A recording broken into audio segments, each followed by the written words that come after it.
After learning about the existence of angels capable of crossing the boundary and discovering a jinky bearing a symbol similar to Rudo's gloves, the cleaner group returns with crucial information that could help them get closer to their goal.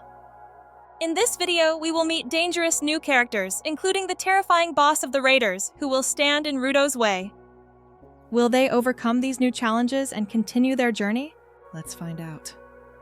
While the cleaner group is on their journey, Engine wonders why the other cleaners always ask why he's the one driving, and he says it's because if anyone else did it, they'd all fall asleep. He adds that Griss's driving is especially dangerous, and even if they drove off a cliff, no one would bat an eye. Just then, Engine drives over a large rock in the road, sending the car flying into the air. Everyone wakes up, and someone comments that Engine's driving is too reckless. But Engine argues that it's not his fault, but the terrain. At the same time, Rio is in pain. This makes Rudo realize that Remlin's charm doesn't heal minor wounds. Rio then asks if it only heals life-threatening injuries, because she's pretty sure that's what Remlin said. According to Janka, Tem caused it. But he says that it had to be done, and Tem adds that he really feels bad about it. Engine says that since they've entered the Forbidden Zone, they should get checked by a doctor. They're almost there, and he takes them to the first place he took Rudo for treatment. Rudo is amazed at what he sees and says he's been there before. They go down an alley, and Rudo asks Engine what he means by doctor, though he seems to understand. In the hallway they're walking down, there's graffiti that reads, "I won't come back here again." And they are greeted by an elderly female doctor. She asks what they're doing there, as she's busy with work. Rudo tries to call her an old man but corrects himself and says, "Ma'am, what you've confirmed is true." One of her patients then calls her a noisy old hag because of the noise echoing in his head, so he tells her to be quiet and just treat him. She retorts that he's the noisy one, and if he's in her place, he should shut up and let her treat him. The elderly doctor adds that her grandchildren are also coincidentally visiting today, so it couldn't get any noisier. She then tells her patient that his treatment is done, to pay and leave. And the patient replies that he won't be back. After the patient leaves, Engine comments that the doctor doesn't get new patients due to her attitude. But she says she doesn't need to change herself just to please complainers. And Rudo says he thinks that's pretty cool. Rio adds that Engine always stops by here whenever they're nearby, and Janka says it seems like Engine likes people with strong personalities. Engine agrees and says that the old lady is exceptionally extraordinary and a famous doctor who has been involved in body poisoning treatment since the early days. During her research on contaminated materials for treatment, the doctor accidentally absorbed some, which caused a change in her voice as an after effect. Someone comments that she's crazy in all sorts of ways, and the doctor tells them to listen and call her by her name. She introduces herself as Alice Sudza and tells them to remember it. And the cleaner group finds her name quite cute. But there's something about her surname that Rudo finds familiar. Just then, Alice is called by her grandson, August. The boy complains that the sweets he's eating taste terrible. Asia scolds August for being too blunt, and both are surprised to see all the cleaner group members there. And that's when Rudo realizes that the three of them are actually a family. Asia explains that they make sure to visit occasionally because they no longer have parents. According to her brother, their parents died young and were talented surgeons. While explaining this, Asia mentions that they are also studying medical treatment here. Then Alice tells August that if he keeps complaining about her sweets, she won't make any more. And Engine comments that they are indeed a family with dark secrets, as usual. In the next scene, Asia sighs and says all treatments are done and tells them to go home because she's tired. August asks Rio if he has a car and if he can hitch a ride. But Asia reminds him that they have motorcycles. Meanwhile, Janka is thinking about the victims of dark secrets. August then asks how things are in the Forbidden Zone and how the mask he made turned out. Engine replies that going to the Forbidden Zone is quite troublesome and suggests he'd be better off going to see that reporter.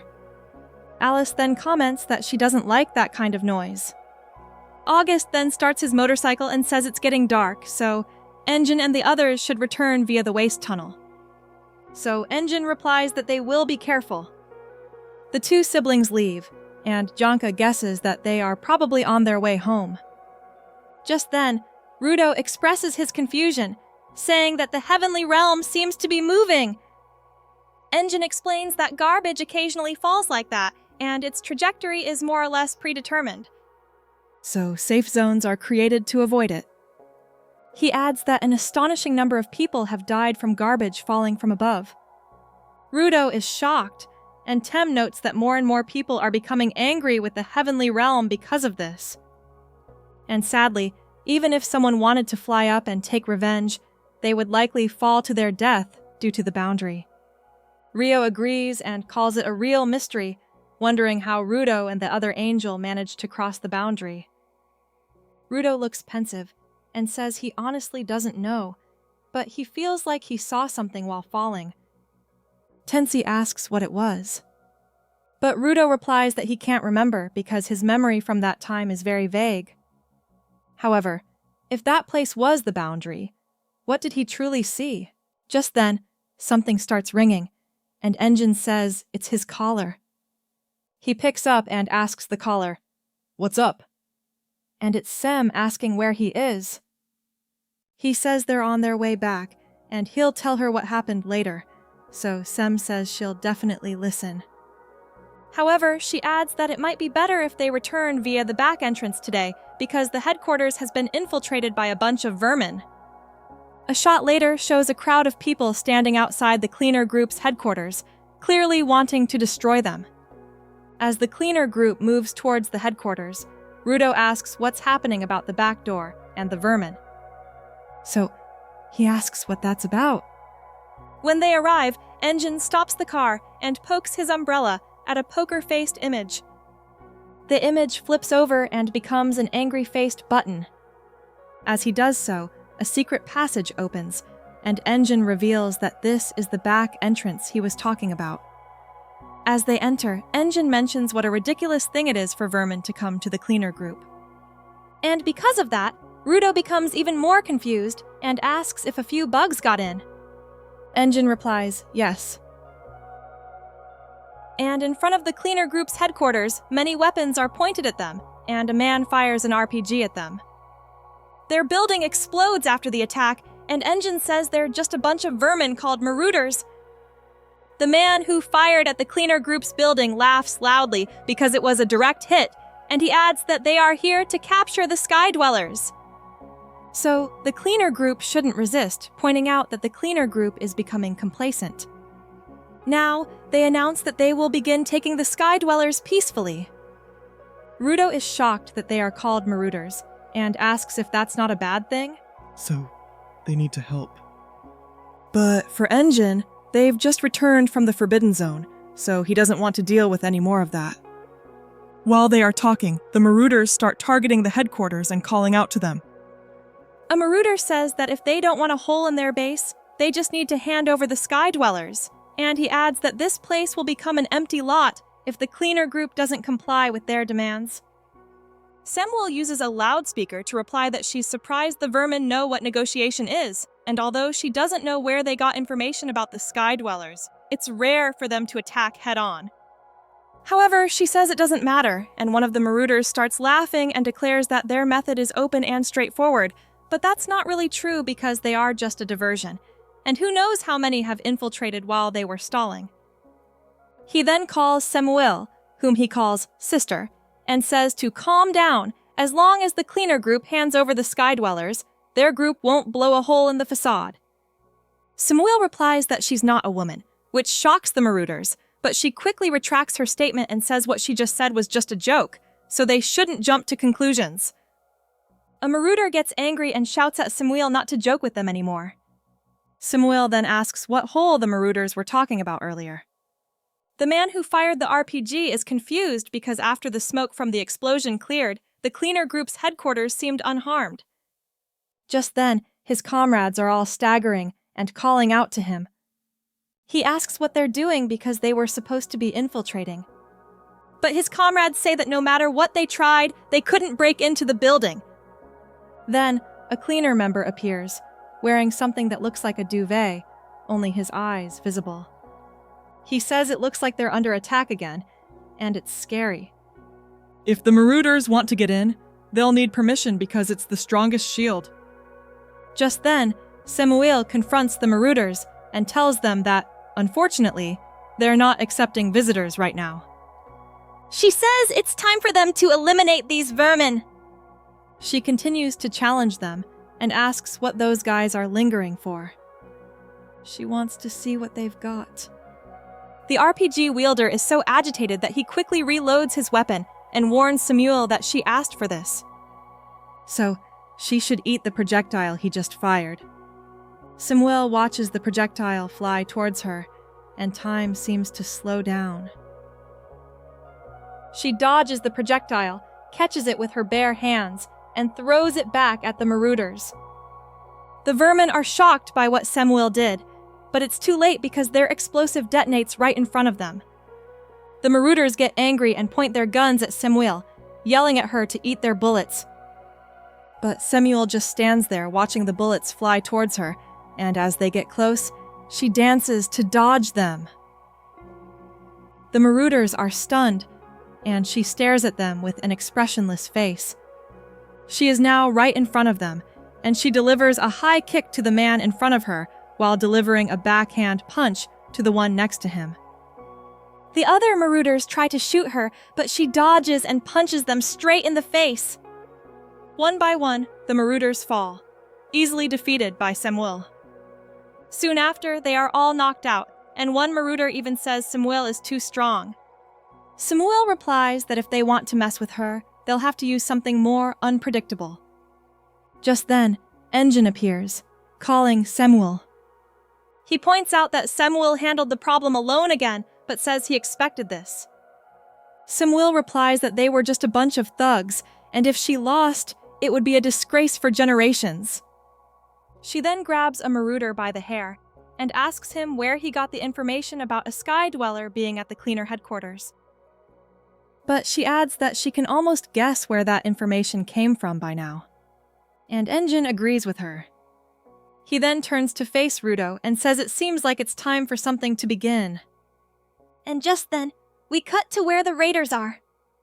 A man there stands up and says it looks like it's time for him to act. In the next scene, a man tries to introduce himself, but he says his name doesn't really matter because he's just an old man who likes things stylish. He says he's back at the stylish shop called Dundon's, a place that heals his everyday fatigue. The food and staff are stylish, and there are regular customers with stylish hair, as well as new customers. He also says the place is extremely peaceful, excluding the fact that the cleaner group is there, who are sizing him up. He adds that those people are also regulars, a group that makes a living by exterminating monsters. He says that jivers, or those who rely on something, are somewhat terrifying, but that's the truth. He then calls Engine the one with the annoying gaze, and calls him Damn Sam, while saying that Janka and Rio have the same kind of gaze. While the old man is observing, Janka and Rio are chatting because it turns out Rio drank Rudo's drink by mistake. Rio quickly apologizes while the man observes them, confused by Rudo's expression. He says Rudo's eyes are extremely annoying and asks what's wrong with that kid, saying it looks like a blood vessel is about to burst. He adds that this must be the fate of those who fight monsters, and it's really scary. Rudo looks truly dazed, still trying to digest that Rio drank his water. When someone asks if he just crapped his pants from sitting too long, Rudo then asks why they always have these casual eating gatherings, especially when they've just been attacked. Engine asks if he doesn't understand, because for them, taking a break is a necessity. Rio agrees, saying they just completed a difficult mission, so eating together makes sense. While Janka tells Rudo to shut up and eat, the prodigy's reason is that he wants to say they should be a bit more vigilant or something. Grizz says he understands what Rudo is trying to describe, although Engine doesn't seem to like it. He explains that no matter how bad the situation, As long as they can sit together and eat, they can still give their all to whatever comes next. Besides, this isn't the first time they've been attacked, and Engine adds that countless people want to bring down those who have wealth, and those people are truly disgusting, so it's better if they just die. Rudo replies that it can't always be Samuel fighting the attackers, and Engine simply replies, "That's right." Engine explains that without a strange method or ability, it would be very difficult to overcome Samuel. But if a hypothetical infiltration occurs, it will only lead to a kind of admiration of, "You did it!" And Rio says she understands what that means. Rudo asks why Samuel is just a receptionist if she's so strong. So, Engine explains that Samuel's glasses, which he calls her eyes, have the ability to see through things. However, they can't kill a baron. He adds that Samuel seems to admire office ladies. This makes Rudo realize that this is most likely the primary reason. So, he concludes that just being a jiver isn't enough to defeat monsters. And Rio says it depends on the jiver's personality and how they handle their jinky. If a jiver wants to use their precious item to its fullest, they are an offensive type. On the other hand, if a jiver doesn't want to cause harm and only wants to protect their precious item, it's easy to become a defensive type. Rudo is amazed that the value they place on their precious items can make such a big difference, and he says he wants to see more. Rio asks if his interest has been piqued, while Engine tells him not to worry because the people who are coming are quite unique. So Rudo becomes curious about them. In the next scene, someone is rushing to the door of Dundon's.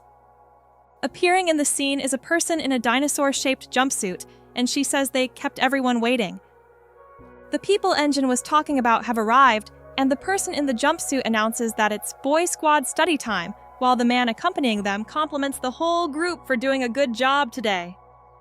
He then apologizes to Engine for being late, and Rudo once again finds himself facing the pacifier-sucking child demanding candy. Rudo clutches the candies and tells the pacifier-sucking child that he won't give him any today. This makes the person in the jumpsuit recognize him. The person says, "Long time no see," but Rudo doesn't seem to recognize her. So he asks who she is. The person in the jumpsuit explains that she was there the first time Rudo came to the cleaner group. Rudo asks if this is true, while the man accompanying them also apologizes and says they haven't introduced themselves yet. The child in the jumpsuit is guitar-heavy Fantasia, the pacifier-sucking one is Dia Santa, and the one who appears to be the leader of the boy squad, or more precisely the one in charge, is Bro Santa. Bro Santa says that the boy squad has more members, but he hopes they'll get along, and Guitar agrees. Guitar then asks Rudo to tell them more about the heavenly realm, but gets too close, making Rudo uncomfortable. Bro Santa scolds Guitar and says that's not the kind of question to ask in public. Guitar asks why, and Engine replies that some people like to snoop around. According to the vermin yesterday, the source of information about Rudo came from a strange man in a bar. A marauder said that a man approached him and provided information for free. Engine says that the marauders were instigated so they could try to find the cleaner group's weaknesses without risk by using shady methods. While Engine is talking, Guitar asks Rudo what kind of kaiju he likes, and Rudo gets annoyed and asks if Guitar's sense of distance is broken. Rio says that perhaps the raider group is spreading the information again, and Engine replies that it's possible. Anyway, he heard that the raider group is particularly vicious these days. While they are talking, Guitar keeps following Rudo, who has moved to another table. He is annoyed with his cleaner comrades for being too relaxed and tells them to be a little more vigilant. The man sitting next to him seems curious and asks if someone is chasing them. Rudo replies that he doesn't know but clarifies that it's not a thief or anything like that. The man asks more and asks if he's talking about the raider group, adding that being watched by them is quite annoying. The man continues to talk about them and mentions that he heard they are desperately searching for something. Then, the man shouts at his comrades to ask what the raider group is looking for, but he only replies that he doesn't know either. The man turns back to Rudo and warns him to be careful because the leader of the raider group has changed. Now they will take what they want, no matter the method. And he adds that the raider group has become quite vicious recently, and Rudo needs to be more vigilant, or he will be easily robbed. So Rudo looks confused. Then the man suddenly remembers something and shows Rudo a pair of boots, saying that the raider group is looking for things like that. They are Amo's boots, and Rudo is shocked. The man then reveals his face, and his comrades stand up. His comrades take off their jackets to reveal themselves as Cony, one of the raider members. Then, the man grabs Rudo by the collar and says, "Free information! He is the leader of the raider group!" Just then, the reporter on TV announces that it's time for the weather forecast.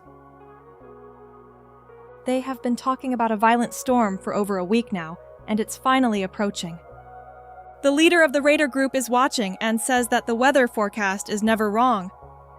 And because of that, it allows them to prepare for record storms. This statement stuns Rudo and shakes him to his core. Engine then stands up and lunges at the raider group's leader with his jinky. He is followed by the other cleaner members, and Rudo also rushes in with a punch, making it look like an all-out brawl with the raider group's leader. Rudo's face is filled with anger as he throws his punch, while the raider group's leader sits still, as if he will absorb all the cleaner group's attacks. However, just then, Cony appears behind the leader and uses his manhole ability. And as Rudo's punch approaches, the leader dodges, and Rudo's fist goes straight through Cony's spatial gate. Rudo is shocked by what he's seeing. And because the leader dodged his punch, his arm went straight into the spatial gate, pulling him in with the leader. All the cleaner members try to grab their prodigy, and luckily, Engine manages to grab his leg. But Engine is also pulled into Cony's spatial gate along with the other cleaner members who accompanied him. After they are all sucked in, Cony smiles and says that the cleaner group has been captured, leaving only the supporters because they couldn't reach their allies or the two jivers. Grizz says they were too late, while one of the staff is more worried about the cleaner and raider groups disappearing without paying. Then, the scene shifts to the cleaner group, who are still being transported through space, not knowing where Cony is taking them. Soon, they fall to the ground and find themselves in the middle of a pitch-black room. Engine is fuming, saying they just ate a few minutes ago, and he complains that they haven't even had dessert and he's hungry, so being dragged to a place like this is infuriating. Someone asks where they are and where they've ended up, while Engine realizes that their supporters didn't come with them. Rio interjects, saying they're in this situation because of the manhole jiver's ability, sarcastically commenting that it's a convenient setup. Just then, Rudo stands up, surrounded by a strange aura, and he looks very angry. He says the raider group did something to Amo.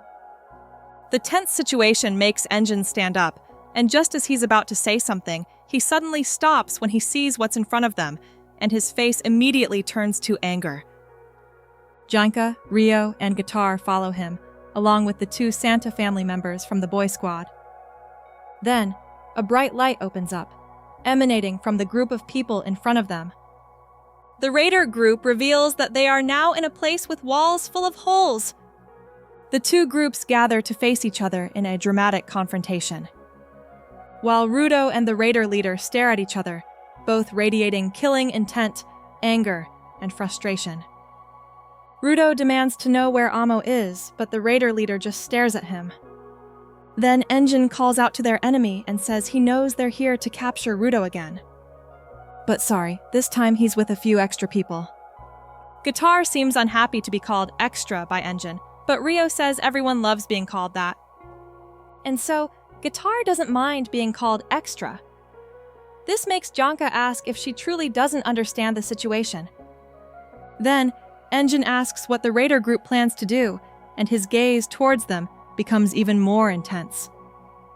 He asks what game they will play for the prize, but the raider leader just stares at the watch he's holding, as if he's waiting for something to arrive. He questions Rudo's anxiety about the cleaner group's lack of tension and says that's not true because the people on the ground are always vigilant. That's why they never leave Rudo alone, and that's why he's here right now.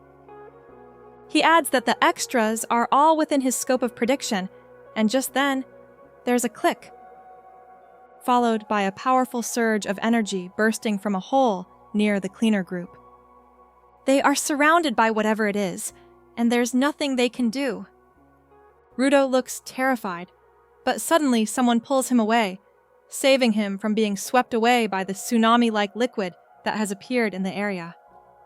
The current sweeps the cleaner group away, and Janka is surprised to realize that the substance is actually sludge, a muddy stream of waste. That makes Janka unable to move, and even more surprised when he sees Engine, who is calmly sitting on his umbrella, using it like a small boat. Engine says they will only be swallowed if they struggle. They just need to let the current carry them, so they should hold on to something. However, he suddenly blurts out that he gives up because there's a fork ahead. Janka and Engine are separated by it as they continue to fall down their respective paths, Engine yelling at the others to make sure they survive. While Janka angrily declares that he will definitely kill the raider leader. Then we return to Rudo. And it turns out the raider leader was the one who pulled him away.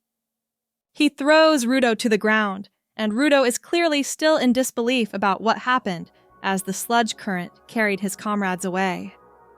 Angry at the raider leader, Rudo tries to ask where his comrades went, but he is interrupted when the leader says he doesn't need to know because they followed him here on their own.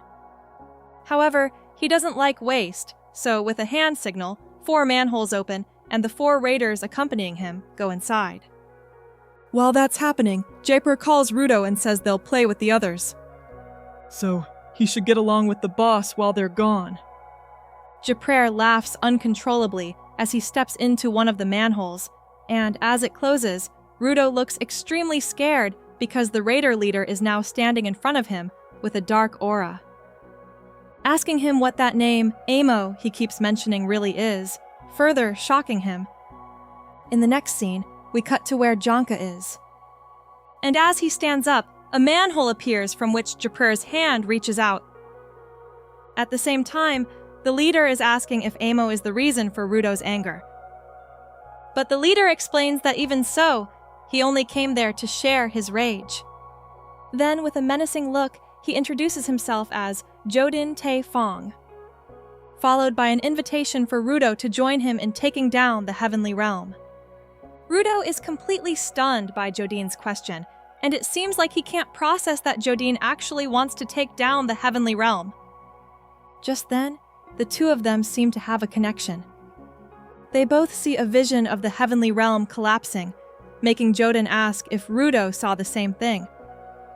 Rudo trembles, and Jodin tells him not to misunderstand because he doesn't know what the heavenly realm looks like, as he's never seen it himself. He says the problem isn't what they're going to take down, but what will happen to their target. He asks Rudo if he can envision it, and says it's not about what will happen to the people important to him, but the target of his wrath.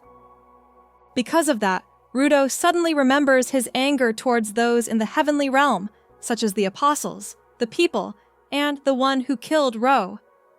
He then shouts at Jodin, "Don't avoid my question because now it's my turn to ask."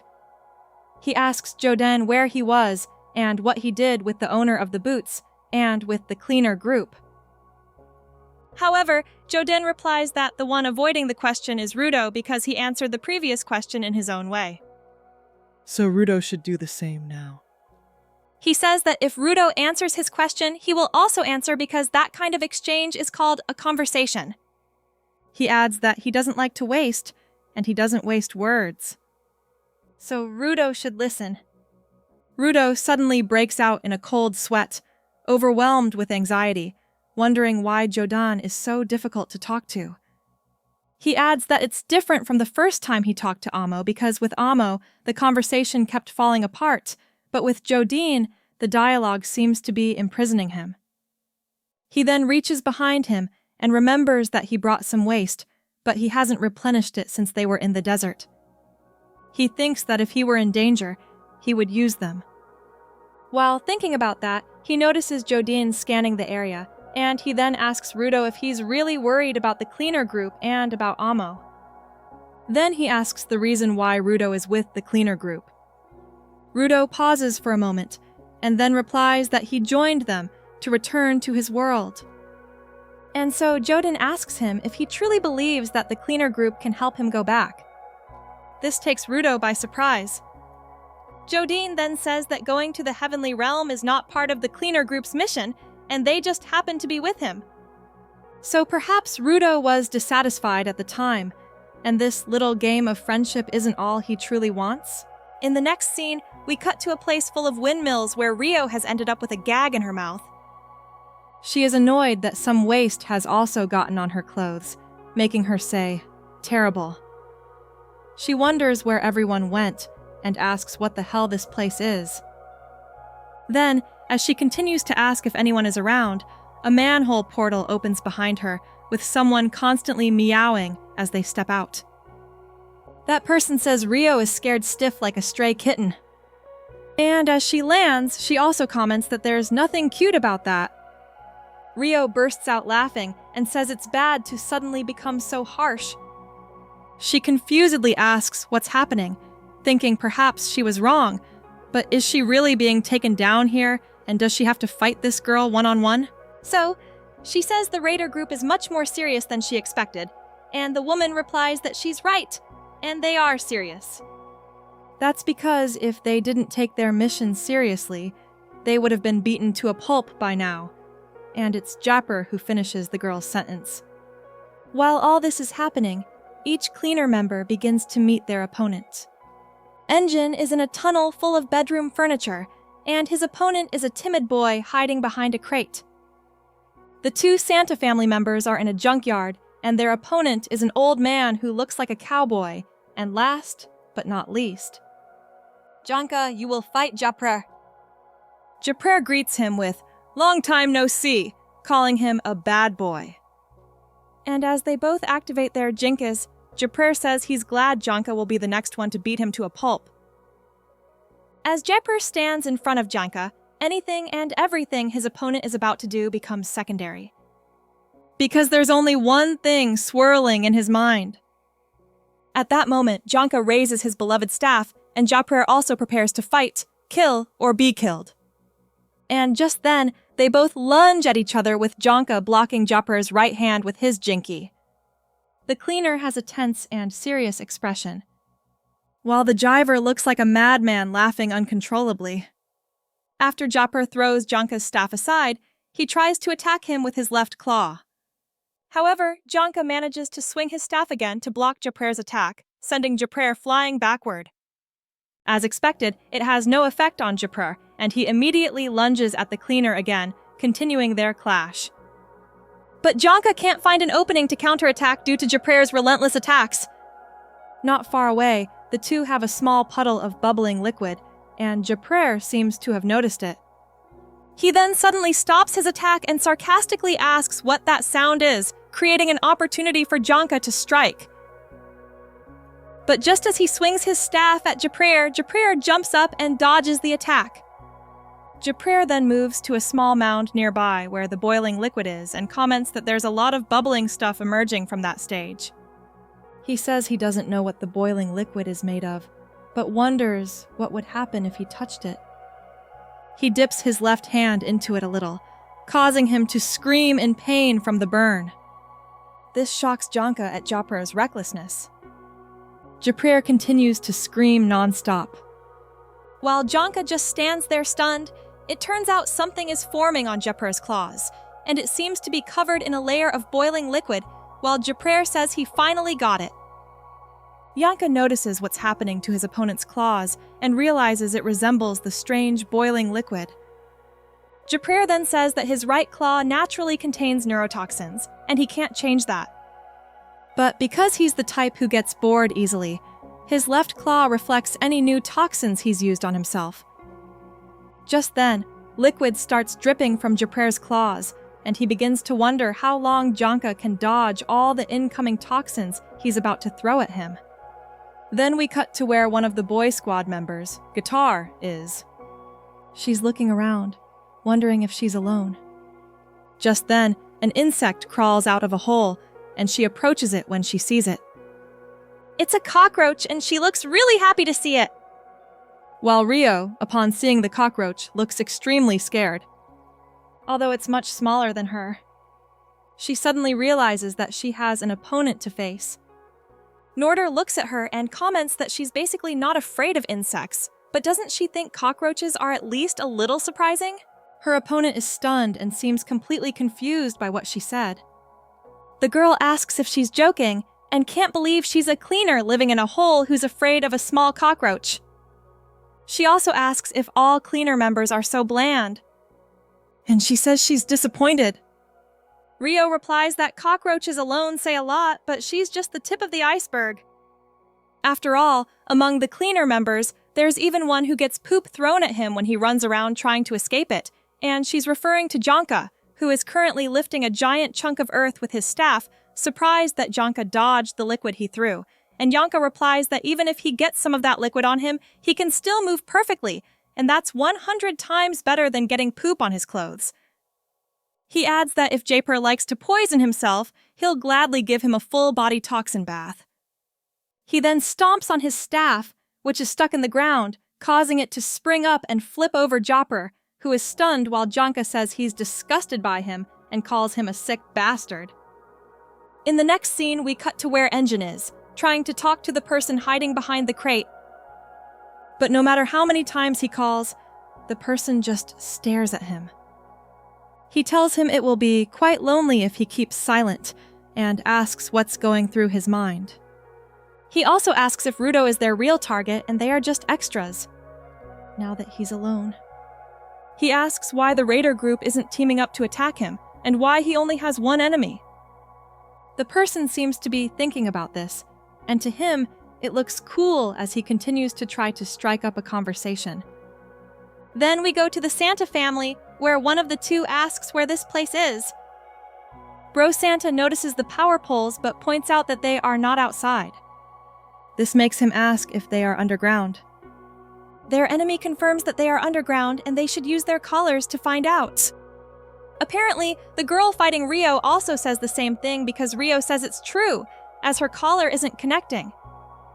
Rio adds that collars are convenient, but they're not much use underground, and asks if this means she shouldn't expect any support.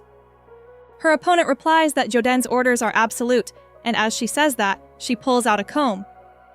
It turns out to be her jinki, and when activated, sharp blades appear on both sides. She explains that Jodin ordered them that if anyone other than Rudo came, they must defeat at least one person themselves. She then introduces herself as Norder Huamozo and says she will turn Rio into a sacrifice, calling her a kitten. Rio tells her not to call her a kitten anymore, and to just call her Rio. She then holds out her scissors, saying it's difficult for her to fight human opponents.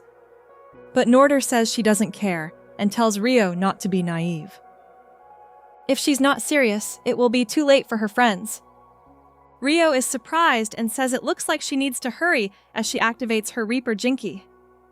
She jumps up and uses her Jinki to attack Norder, and she starts with a knee attack. It turns out to be a feint as she surprises Norder with a slash. Norder ducks to dodge. And when she looks back at Rio, Rio snaps her scissors shut and cuts a small lock of her hair. When Rio lands, Norder realizes that what she initially thought was a punch had turned into a slash and says she can't lose focus after only throwing once. Rio replies that Norder doesn't need to worry because she doesn't think Reaper can draw blood, and she's trying her best not to cut into Norder's body. However, she can't guarantee that Norder's silky hair won't be cut in the process. And as she says this, Norder starts combing her hair, and Rio then asks if Norder is using her hair to fight, because her ability is Jinki. Rio adds that scissors and hair don't go well together, but there's nothing she can do about that, and she'll cut Norder's hair anyway. She then attacks again, but the scene suddenly cuts back to Janka and Japra. Janka has just flipped the ground over Japrer, trapping him underneath with steam rising from the boiling toxins below. He stares at the toxic driver and slowly begins to approach, saying he knows he's still alive and active. He tells him not to try anything strange anymore, so Jaipur should come out. But there's no response. He starts to think, and wonders if he really defeated Jaipur. And he can't accept that someone so persistent would fall so easily. He peeks under the flipped ground, and suddenly it starts to shake. Just then, Jaipur laughs again, telling himself that he did it. That now, with whatever he has, he can defeat Janka. Janka looks shocked, and as Jaipur emerges from the rubble, he says it's been a long time since he's been forced to his true nature. And it turns out he now has giant claws. Janka is even more shocked when he sees them and asks in disbelief where Jaipur got them. To him, there's no way everything until now wasn't Jaipur's best. Jaipur then calls out to him, telling him to go all out too. Then the scene cuts back to Rio and Norder, who is still combing her hair. While this is happening, Jaipur is asking Janka if he's serious. Because there's no way just swinging a stick is his only ability. He tells him to fight for real. As we suddenly jump back to Norder and Rio's battle, where we see Rio pinned to the ground while Norder continues to comb her hair. Rio uses her jinky scissors to attack Norder's hair, but she's surprised that she can't move her body. She falls to the ground, flattened, as her reaper slips from her grip. Meanwhile, Norder stands silently, staring at her. From the floor, Rio tries to get up, but a sharp pain shoots through her. She doesn't understand what just happened, but knows that the moment she touched Norder's hair, it hurt intensely. Her hand even trembles because of it. She mutters that her hair is not smooth at all. Norder then explains that when you use a plastic comb to brush your hair, it easily generates static electricity. Dryness can also cause this effect, and anyone with long hair will understand this difficulty. They all feel it. But her jinky, she explains, is made of plastic. She constantly lives under the burden of static energy. She brushes her hair again, saying it's not smooth, it's electric. Visible sparks dance through her long hair. And Rio's jinky scissors and Norder's electrified hair are simply a bad combination. But whatever. She says, Rio is still noticeably weak, barely able to move because of what happened.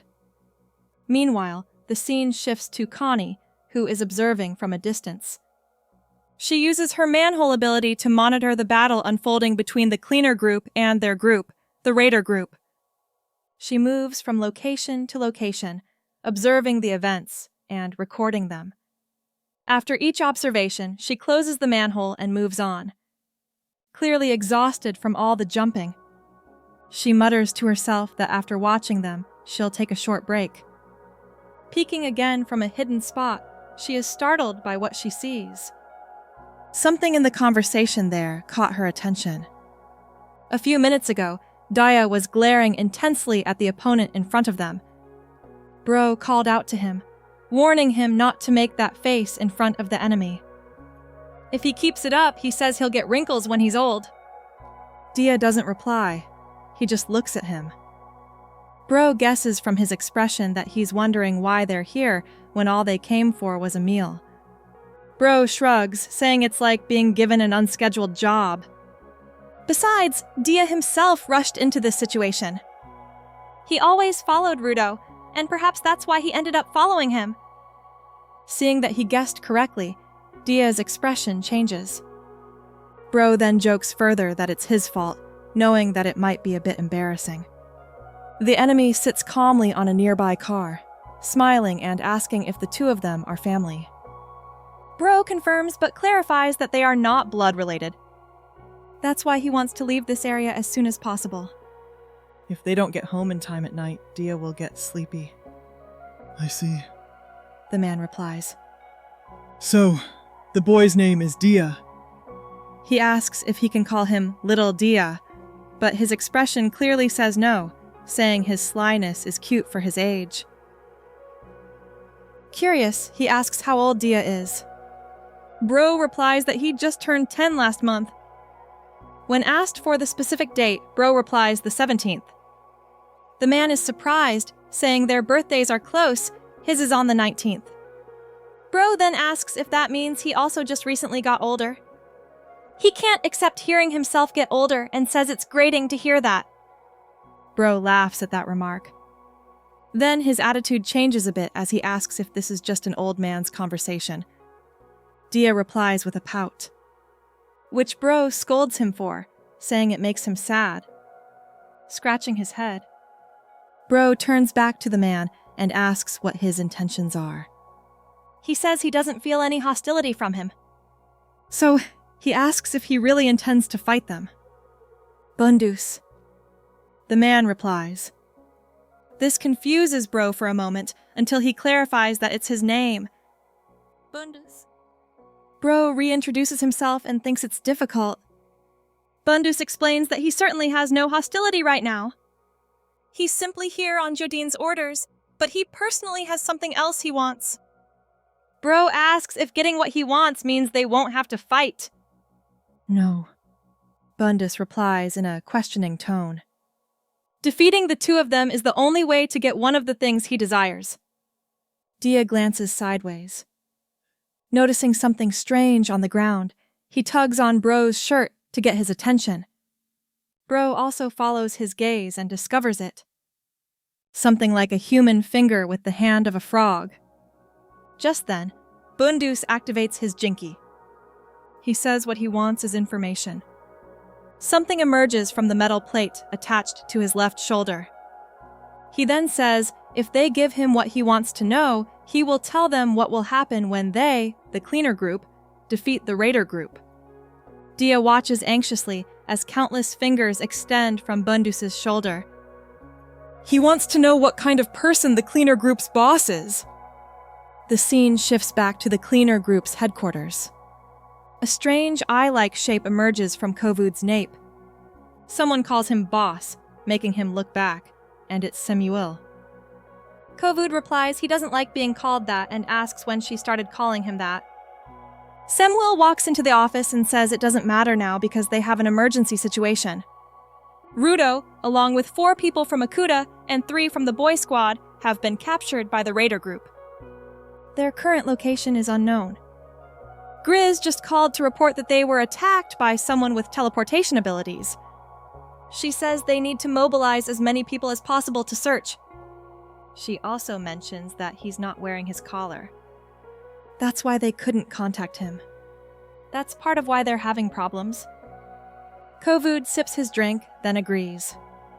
He instructs Samuel to gather anyone available, and he will handle locating them. He says he knows a good informant. Back where the cleaner members are trapped, Bro and Dia look confused. The finger they saw on the ground hops across the floor like a frog and returns to Bundus. Bro asks Bundus what he meant by his previous question about their boss. Bundus just says that's exactly what he meant. Is it really that hard to answer? He asks. If so, he'll ask one by one. Bro stops him, asking if he's trying to extract important information from the cleaner group with silly questions. Bro clarifies that he won't say anything that could be used against them. Bundus replies, "Don't misunderstand." He claims to be an individualist, and his question comes from his curiosity and inquisitive mind. Anything Bro says won't reach the raider group. It's just an exchange of information between the two of them. He doesn't care if Bro doubts him. But unless Bro answers, there's nothing else he can do. There's no other way out. Bundus adds that this is the perfect time to go to sleep. Bro becomes anxious and looks at Dia. After a moment's thought, he finally agrees. Bro will answer whatever he asks. So Bundus finally begins his interrogation. First, he asks what Kovud's favorite food is. Bro is surprised by the randomness of the question. After a moment's thought, he guesses Kovud probably likes sweets. He heard him mention it once. When Bundus asks how old Kovud is, Bro says he doesn't know. Asked if Kovud ever goes out for entertainment, Bro says he's never seen him do so. Then comes the question, how long has Kovud been with the cleaner group? Again, Bro doesn't know.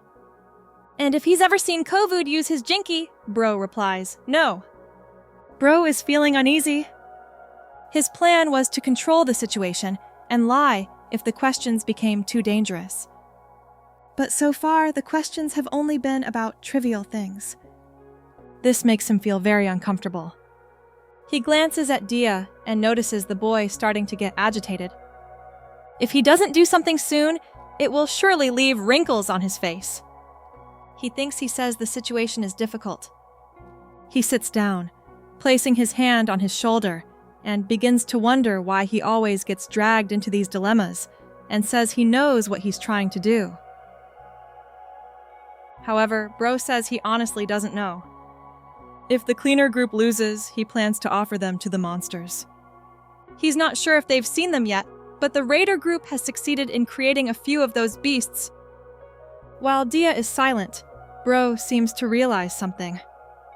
He asks Dia if this is just his imagination, because he thinks he heard something strange from somewhere.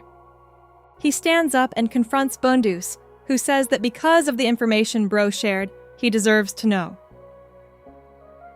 For a mysterious creature like Kovud, just having information that he likes sweets humanizes him. Kovud says he knows exactly what he's doing. He hides that part even from his allies, and what he's talking about is Kovud's true identity. Bro and Dia's expressions show their confusion. The scene shifts to Japer's hand. Sharp claws extend. He says there's no need to hide anymore, telling them straight, the same applies to you. He claims to have fought enemies much stronger than himself, and if he didn't suppress his power, ordinary people would have no chance against him. He admits he really likes fighting with all his might, but the added energy he gets is when he can't win. That's why he's been looking forward to this moment. Someone other than their boss appears to crush him. However, Janka remains silent in front of him. Japer looks increasingly bloodthirsty, asking if he's right. He jumps up and laughs, clearly very excited. He calls him Janka-kun and emphasizes that he doesn't need to hide anything anymore. In front of him, he can be free. Who cares if they are cleaners or raiders? Japer urges him to show the hidden monster within. Janka is silent and closes his eyes. A few moments later, when he opens his eyes, he replies that there's nothing to hide.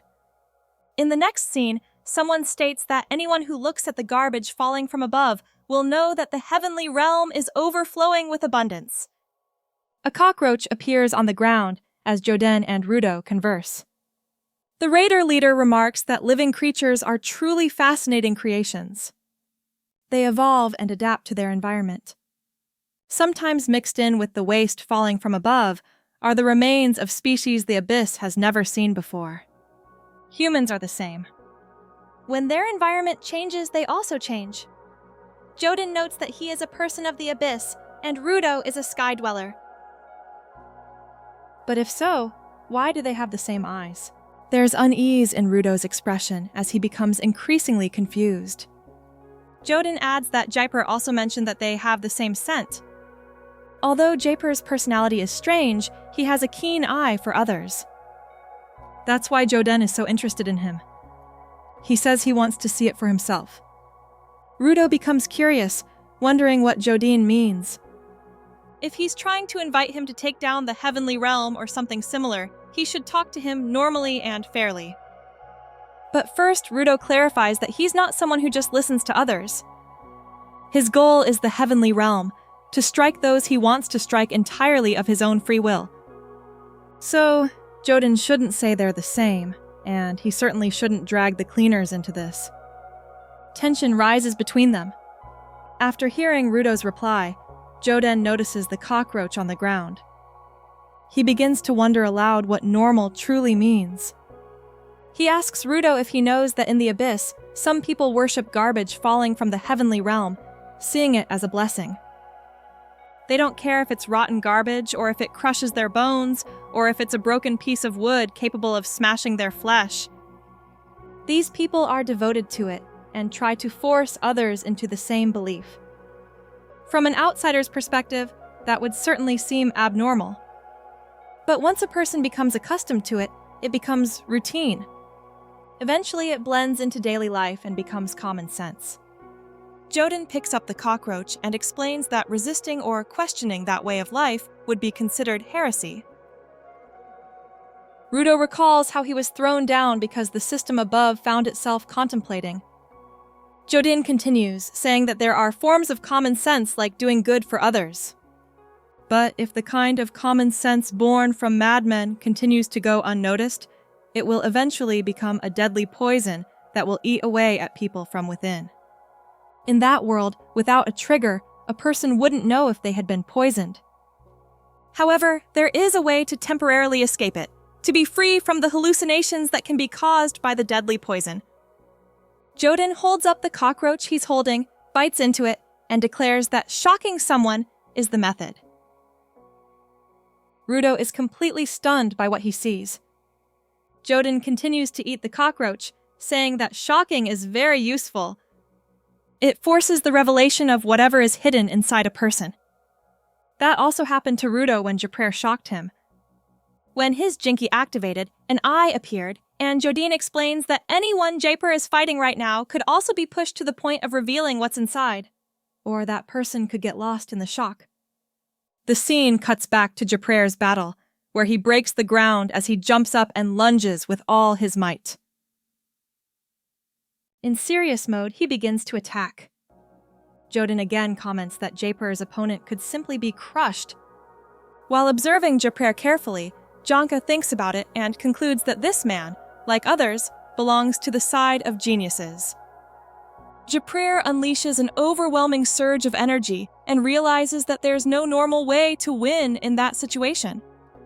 What did Japrer mean when he said he wasn't serious or that there was something he was hiding? Janka has met many people who pretended to be geniuses just to look impressive. But when a true genius stands before him, he can always tell. With a sigh, Janka thinks that no matter where he goes, it's always the same. Whatever ordinary people do is never enough to defeat a truly talented person. That's why he says, clenching his staff, it's worth defeating such a person. The hole in the ground is shown again, containing a strange substance that seems to be bubbling due to a chemical reaction with small explosions caused by sudden gas release. Meanwhile, the battle between Japrer and Janka has begun. Japrer grins as he attacks with his Jinki Mankura. Janka can only retreat to dodge it. Japrer is attacking with full force while Janka repositions himself to prepare a counterattack. As Japrer approaches again, Janka raises his Jinki staff to block the poisonous claws attached to Japrer's fingers, which increase his attack range. Janka's anxiety is evident as he realizes how dangerous that weapon is. So, he plunges his staff into the ground to jump up and dodge the deadly attack. He has no choice but to dodge it. Japrer laughs incredulously at Janka's moves and asks if he's simply running away from him, again calling him Janka-kun. Excitement fills Japrer's face as he declares that he will proceed with his next move and urges Janka to endure a little. Suddenly, the ground beneath them crumbles due to Japrer's power.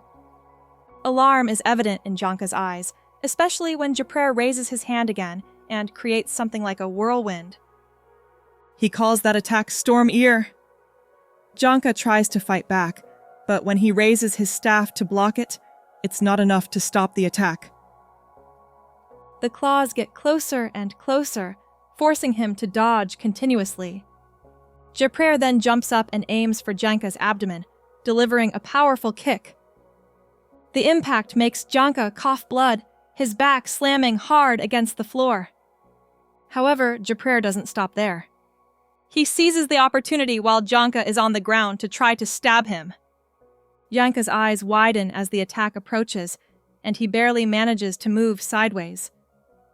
He is almost stabbed, but luckily he teleports in time. However, Japrer only used that move to cut off Janka's retreat, trapping him.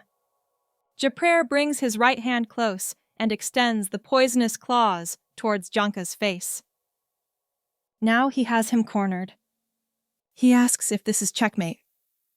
From the ground, Janka can see the claws attached to Japrer's fingers up close, and now that he's cornered, he can no longer escape. Japrer smiles, finally having caught him. However, Janka still refuses to give up and bites Japer's finger, something Japer didn't expect. He is surprised that Janka blocked his claws with just his teeth. Janka uses all his strength to hold them back so they don't stab him. In his mind, Janka says it's not over, that he's not done yet. While doing this, he reaches for his staff and remembers something. A memory of a woman holding a sword. Janka shouts that he can't die yet. Not until he has proven something, he grabs Japer's hand and pushes it away from him. While holding his right hand, Janka forcefully stabs him in the side with his staff. It clearly hurts a lot because Janka broke his bones. He doesn't miss the opportunity and follows up with a powerful backhand punch that sends Japer flying. Janka is pumped up, and the adrenaline rush has given him the strength to turn the tide. As Japer writhes in pain, he realizes that Janka broke his bones and delivered a punch directly to the broken part. Japer comments that Janka is a sadist. While still on the ground, Janka focuses his strength to stand up and lunges at him. He attacks with full force, forcing Japer to stand up and dodge. Janka continues his relentless attacks, forcing Japer to jump backward repeatedly to dodge. However, Japer just smiles, knowing that Janka is still holding back. He provokes him to show more of what he's got. Janka just curses him and says he's not holding back, calling him trash, but not to worry because an ordinary person like him can still reach this level. Janka positions himself to jump up, plunges the pointed end of his staff into the ground, using it to deliver a powerful kick to Japer, but Japer is vigilant and dodges. He quickly runs to Janka's side. Janka follows him with his eyes, tightens his grip on his staff, turns around, and kicks again. This time, the kick lands squarely on Japer's face, sending him flying. But Japer still smiles because he managed to raise his left hand and extend sharp claws, slashing Janka's leg. Janka didn't expect to be grazed like that, and while in the air, blood spurts from his leg. Both fall to the ground. Japer smirks, proud that he still landed a hit. He attacked with his left claw, and now Janka is writhing on the floor. Japer explains that when he's in serious mode, his left claw can use 3 types of toxins.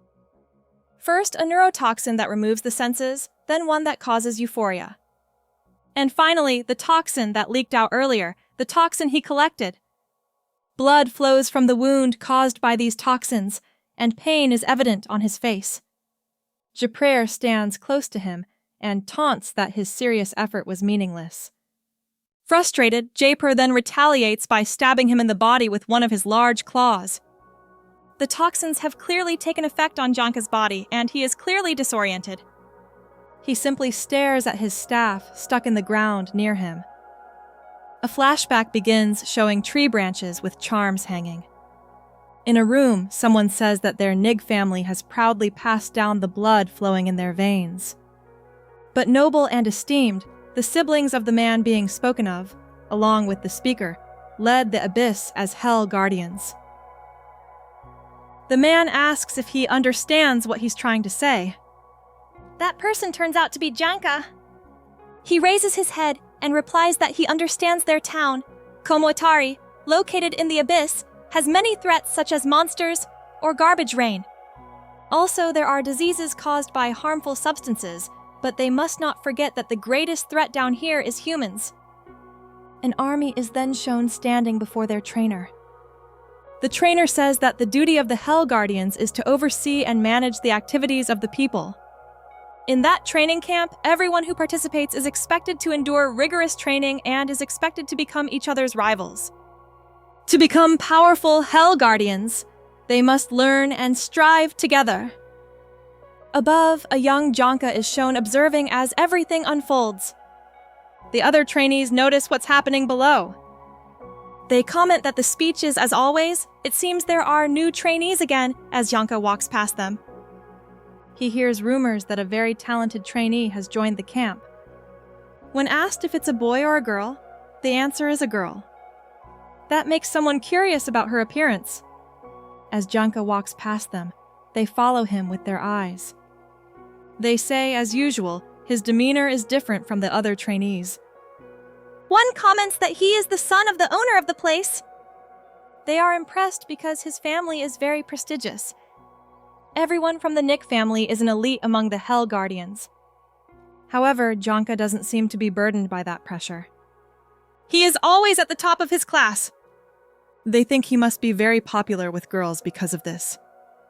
They are jealous of him and wonder if they can sit on the golden chair at their graduation. But they know there's nothing they can do because they are just ordinary people. There's no way they can defeat a genius. Janka hears them, but he still walks straight into his classroom. He sits down at his desk, bows his head, then smirks, because they were right.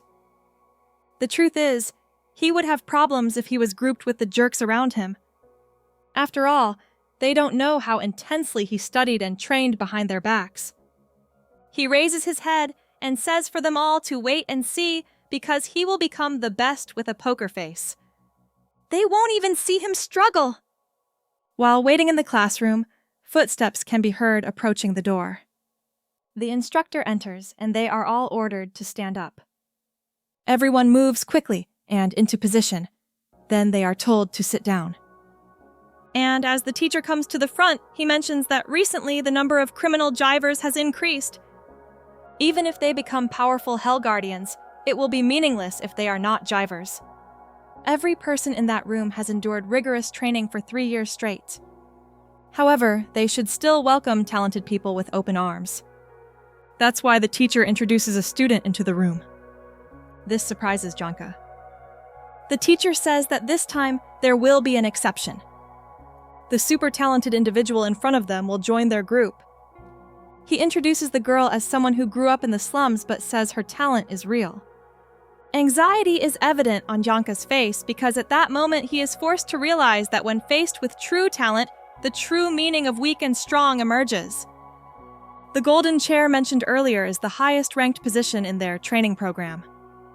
While training in the forest, one of the students was cut on the fabric of their neck, a sign that they had been marked by another trainee. The next target is Janka. To earn the right to sit on that chair, one must be the best student of the year. However, Janka was easily defeated and slashed by the new trainee. Their trainer claps and is very impressed with what she did. He praises how she overcame every student in the battle royale.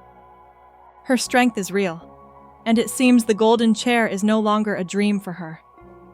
He calls her Hio, with no emotion in her eyes.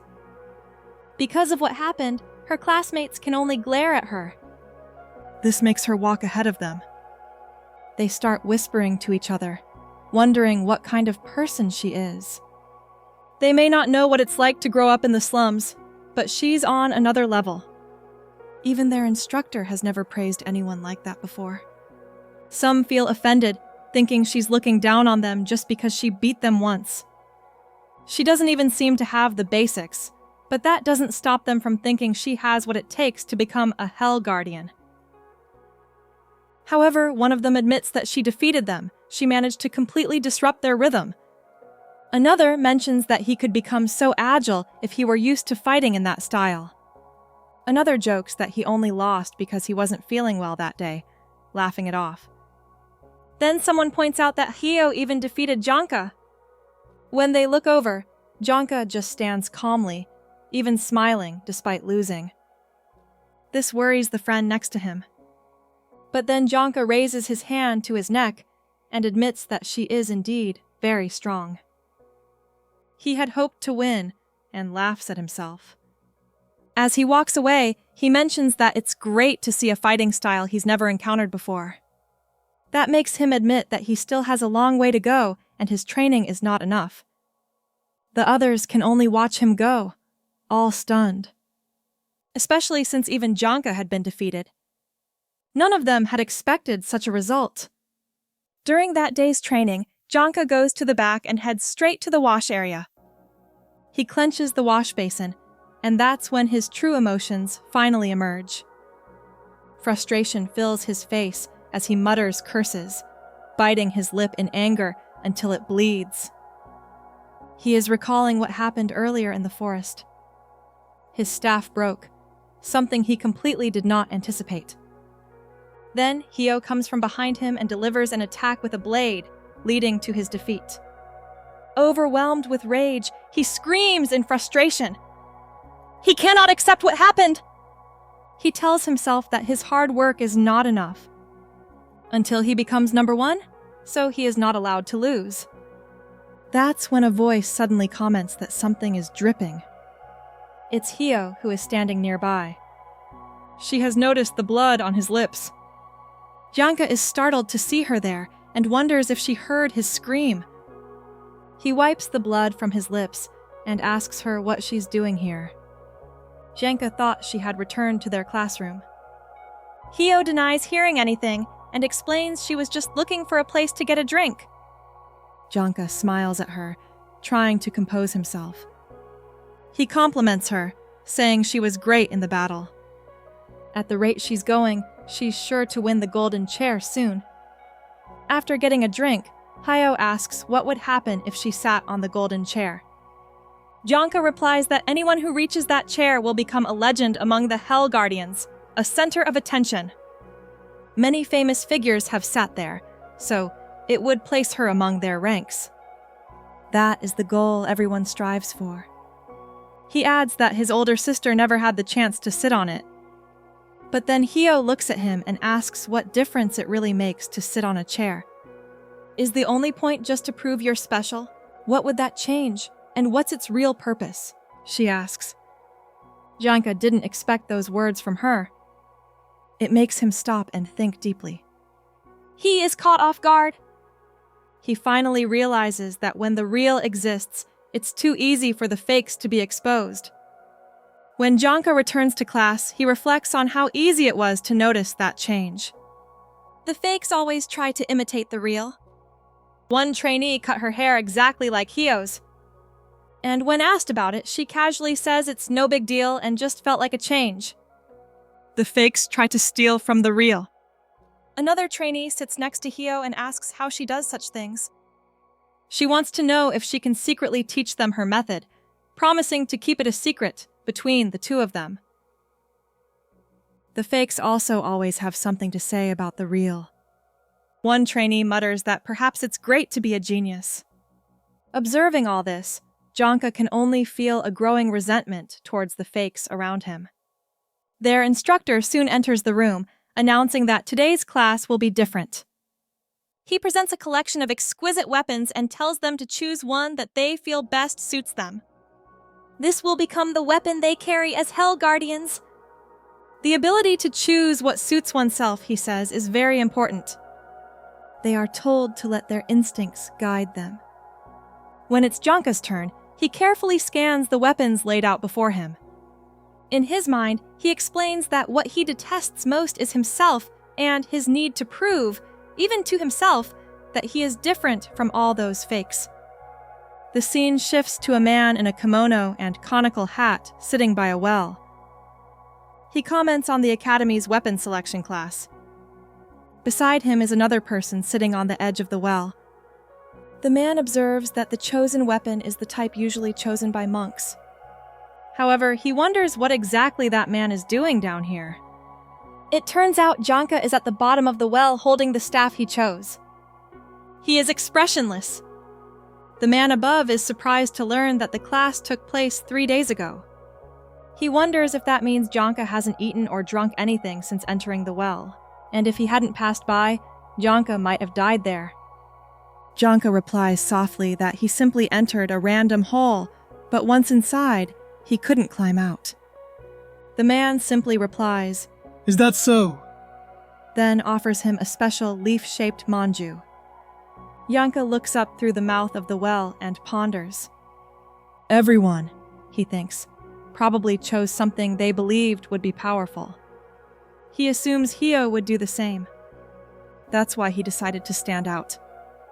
He chose something old, something that didn't even look usable. Perhaps some people thought it might secretly be a powerful weapon.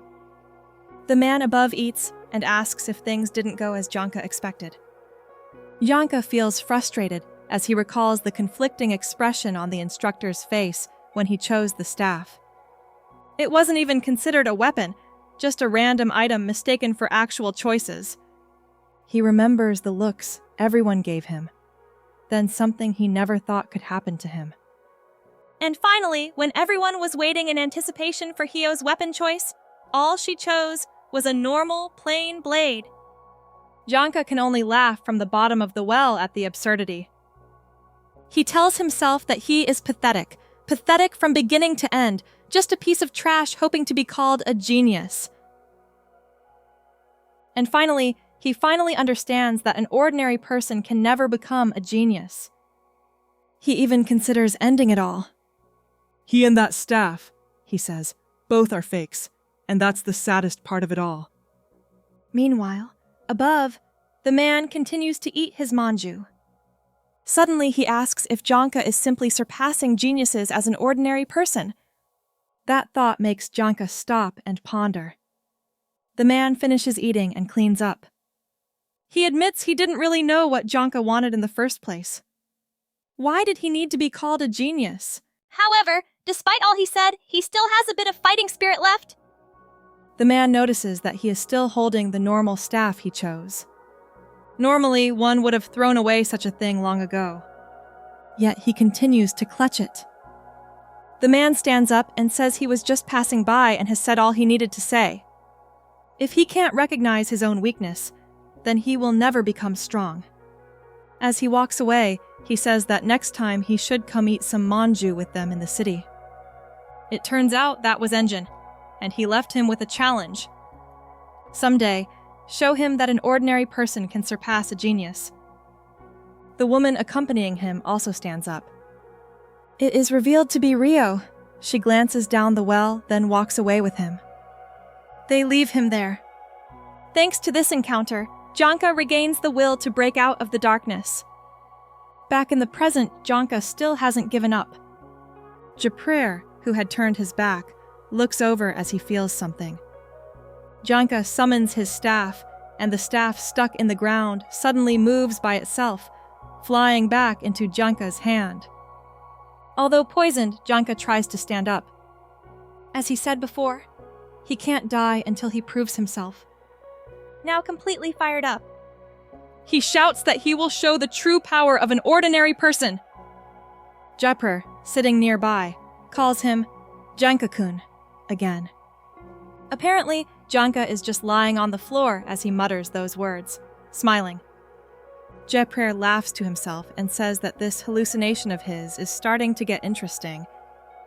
In the next scene, Japrer stands up, happily dancing and humming to himself, joyful about what he's done to Janka. He injected him with a toxin, a neurotoxin, and on top of that, his favorite, a hallucinogenic toxin. It seems Janka has fallen deep into the hallucination, and mockingly. Japrer even jumps towards him while asking him what he thinks of it. According to Japrer, his favorite toxin should have started to take effect by now, and it's supposed to be quite wild. He says everyone else dies after just one dose, and it's a hallucination clearly related to reality, and then Janka will feel extremely nauseous from the shock, to the point of wanting to vomit. Then suddenly Japrer feels pain in his side, causing him to retract his claws in intense pain. He asks Janka if he knows that laughing while his ribs are injured actually hurts a lot, but he guesses he probably doesn't know, and just keeps laughing. Due to the variety of toxins, the cleaner still can't react, and Japrer says he expected a more thrilling fight from Janka. So, he doesn't think the fight is so boring. He also mentions wondering what happened to the other cleaner members. And just then, words begin to come out of Janka's mouth, making Japrer curious about what they are. Soon after, he realizes that Janka is actually enjoying the hallucination. This is evident from his smile. Japrer says it's not fair and asks Janka to let him join. True to his nature, Japrer finally goes crazy along with Janka, and both look completely deranged. Both laugh until Janka starts to shed tears. Then we cut to where Guitar is. But the boy squad member is nowhere to be seen because she has crawled into a hole, following a cockroach. Soon, she emerges on the other side of the tunnel she passed through, and immediately looks around. She finds herself in a desolate place, full of sharp, curved rocks, and comments that it seems there's no one here either. She feels sad because she doesn't know where she is, and says she's always alone. All she has left is the cockroach. But just then, it suddenly flies away from her. She chases after it, telling it not to go, as it turns left around a corner. When Guitar reaches where the cockroach turned, the smile on her face immediately disappears because she seems to have seen something huge. It's an object from which spikes are protruding, and there are also spikes going into it, but there are also 3 other things impaled on it. While that's happening, Jepper is saying that the fun is about to end because it's time to make offerings to the spotted beast. It turns out the 3 impaled objects Guitar saw are 2 knives and a shovel. All are held by a severed hand. Back to Janka, Jopper has dragged him away, telling himself that he has prepared this meal very well. He adds that he's looking forward to praise from his boss.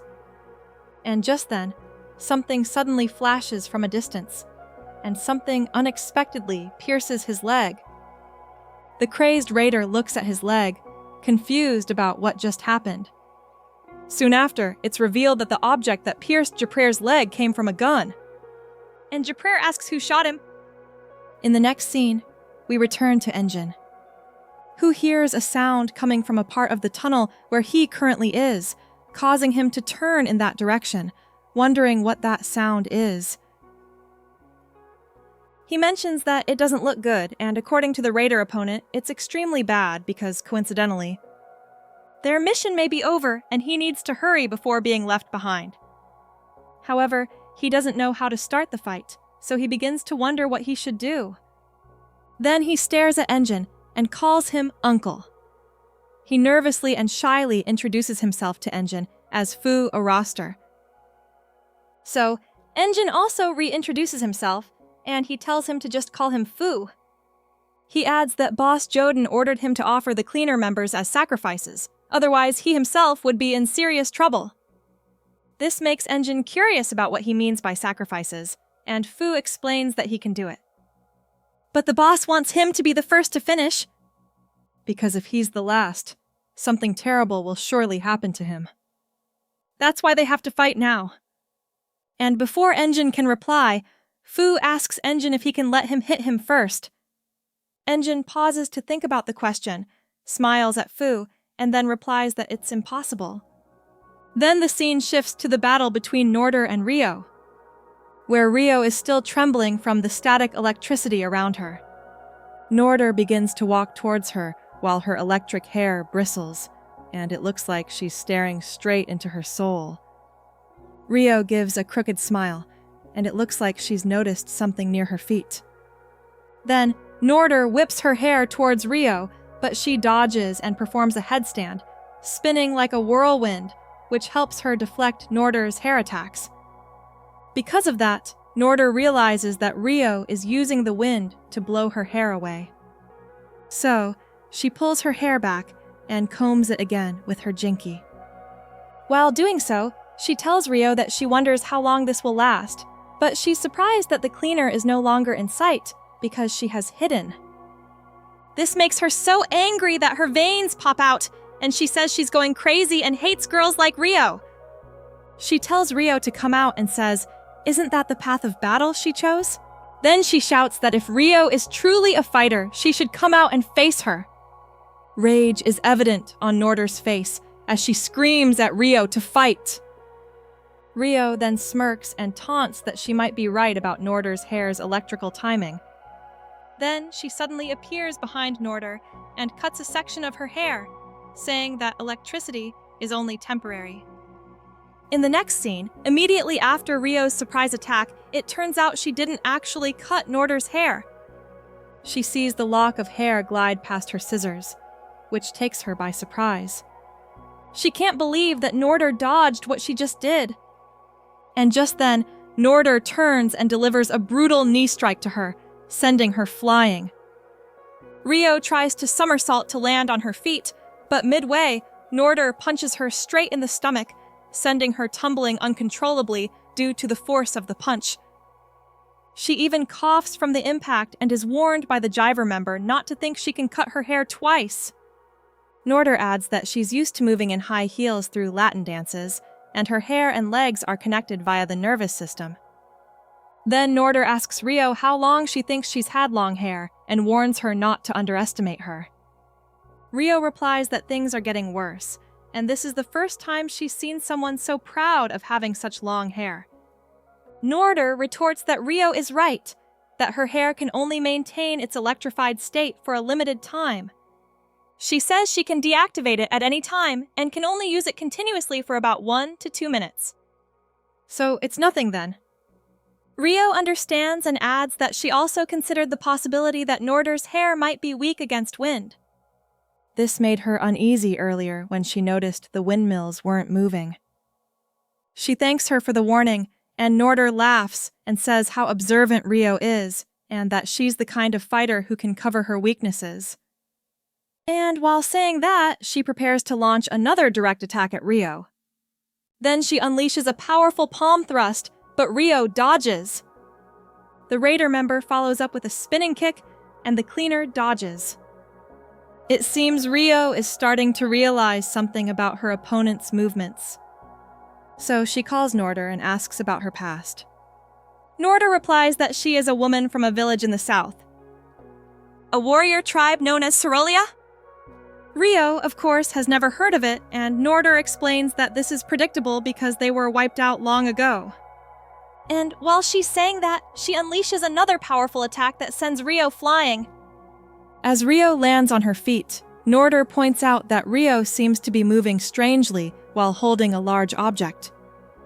Rio glances at her scissors and shrinks them while saying they're not heavy or anything. Honestly, she finds it easier to fight alone. After saying that, both adopt a karate stance, ready for a hand-to-hand fight. Norder asks Rio who exactly she is, and she simply replies that she's just Rio. In the next scene, we see a poster advertising a beauty product, claiming that with this item, a girl can conquer the man of her dreams. Immediately, the poster is destroyed after being hit by Norder, who elbowed the wall after lunging at Rio, and she quickly flips backward to dodge the attack. The Raider then counterattacks, and both exchange chops, blocks, and slashes. Neither of them can land a hit due to their opponent's solid defense. And soon after, they simultaneously block and attack each other, pushing their opponent back. Both follow up with a kick, but the result is a complete stalemate. In that stalemate, they stare at each other, and Rio doesn't waste a second before lunging again. Norder can't react in time, as Rio's fist lands squarely on her face. That only makes Norder angrier as we see her nose start to bleed. She immediately retaliates with a hook punch that sends Rio bouncing on the floor from the force of her block. Then the Raider again uses her jinky comb to brush her hair and once again attacks with her electrified hair. Time seems to slow down for Rio as she sees Norder's hair approaching, but she manages to flip into the air to avoid the sweep with the electric hair. From midair, Rio throws her jinky weapon at Norder with extreme force. The impact is so strong that it leaves a small crater in the ground. But unfortunately, Norder manages to jump out of the way.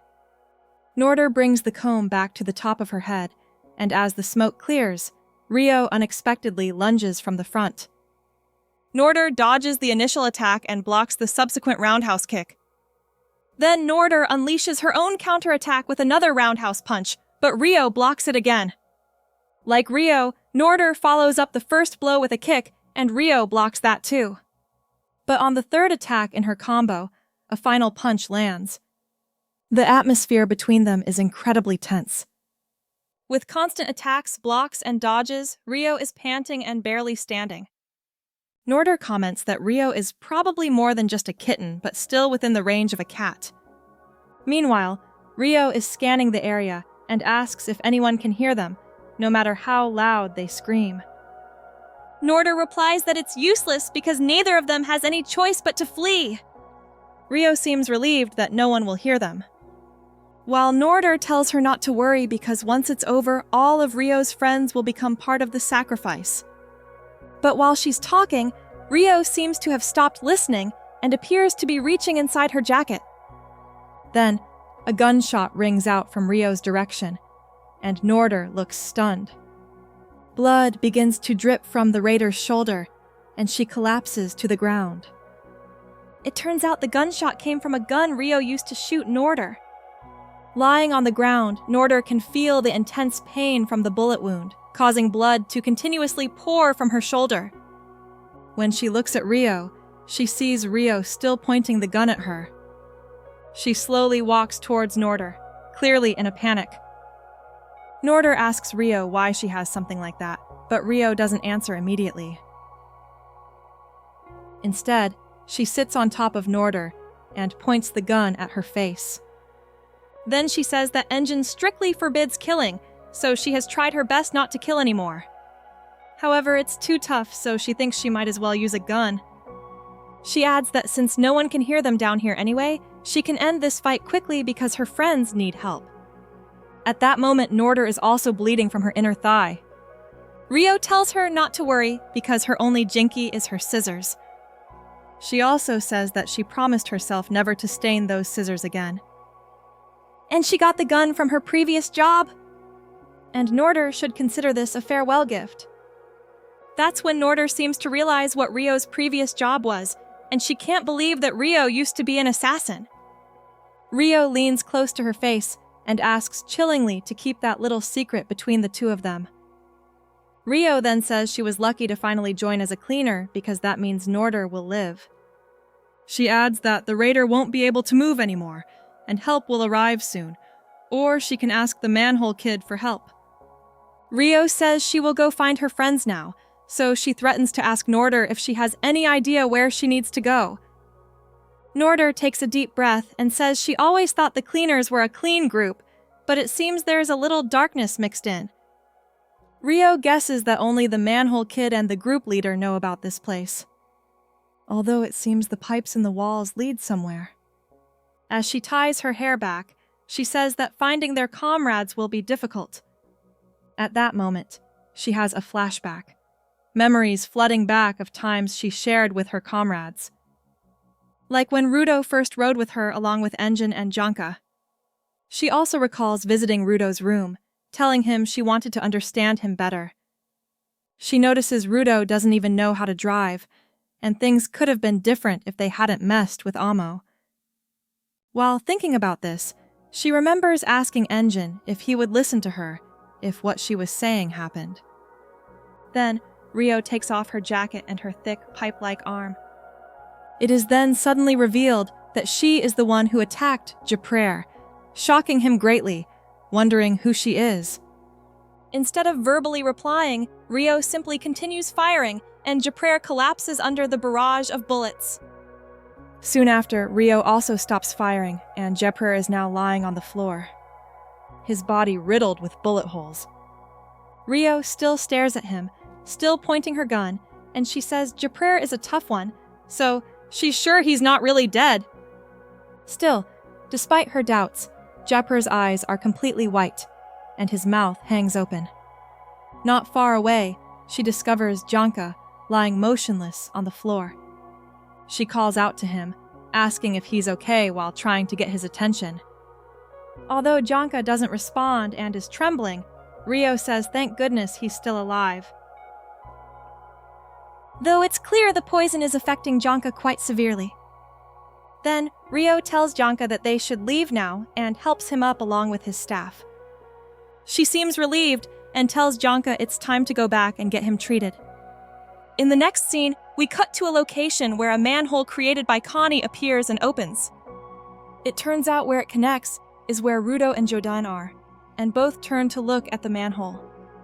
The manhole ability user appears, and as soon as he steps out, he bends down and whispers something inaudible to his boss. Rudo notices them whispering from his spot and starts to wonder what Cony is telling his boss. After Cony finishes whispering and returns to the manhole, his boss tells Rudo that the cleaners seem a bit tougher than he imagined. Rudo asks what Jodin means and what his comrades are doing, but it's clear from his tone and expression that he's extremely worried. The raider leader replies that it's time for them to move, and another manhole opens nearby. At that moment, Cony appears again beneath Rudo and pulls him into the manhole. Rudo is utterly shocked by Cony's action, and they end up in the same place Guitar saw earlier. Rudo falls into that area with Cony following. Angry, Rudo demands to know what the manhole user did, complaining that he was just tossed around by Cony. He adds that no one told him what this place is, why he's here, or anything like that. And he angrily shouts, "Damn you, Cony!" and threatens to hit him. Soon after, Jodin asks Rudo if he'll ever shut up, reminding him that he was asked if he would help take down the heavenly realm. He tells him to stop talking nonsense and start using his head to figure out how to answer that question. Then, Jodin asks if Rudo is the type of person who can't follow a simple order and wonders if showing him a picture book would help. Angry, Rudo shouts back that he clearly understood and he hates people like Jodin. The raider leader then comments that he wishes someone less hot-headed would fall from the heavenly realm. The three of them stand before the creature Guitar saw earlier, while the tiny member of the squad is nowhere to be seen because she's actually hiding behind a large spike, utterly terrified. She is listening to their conversation, and Jodin says that since Rudo won't listen to his plan to go to the heavenly realm, he might as well show him directly. As he says this, he pulls Amo's shoes from his jacket and attaches them to the creature. Rudo looks completely stunned to see that, while Guitar continues to tremble in fear. The creature absorbs Amo's shoes. And according to Jodin, he is the one who created those items from the Watman series. That includes Rudo's gloves, his jacket, and those very shoes. Compared to other Jinkas, Watman series Jinkas have been used for a much longer time. This makes the energy inside them immeasurable. Jodin mentions that one would think the owner of such items would have equally strong thoughts, but he hasn't been able to create any other Watman series items since then. And now, in this new experiment, he has created something entirely new. It looks like an anomalous monster, but not entirely the same. This creature eats other Jinkas to move and was born from the abyss. Jodin then asks Rudo if the cleaners have ever seen one like this before. And Rudo looks utterly shocked to hear that. He immediately recalls the strange creature they encountered.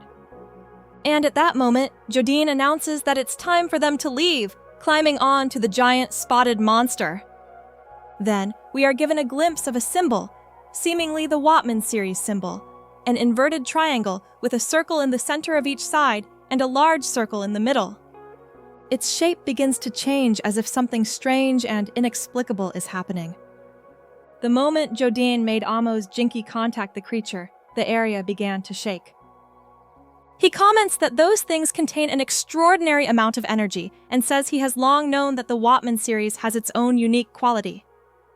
However, while glancing towards Rudo, he says that it still doesn't seem to be enough. That caught Rudo's attention when he heard the term Watman series, and he becomes confused about what Jodin means. Cony also turns to Rudo while he surprisingly asks if his gloves, Jodin's jacket, and Amo's shoes are all part of the same series.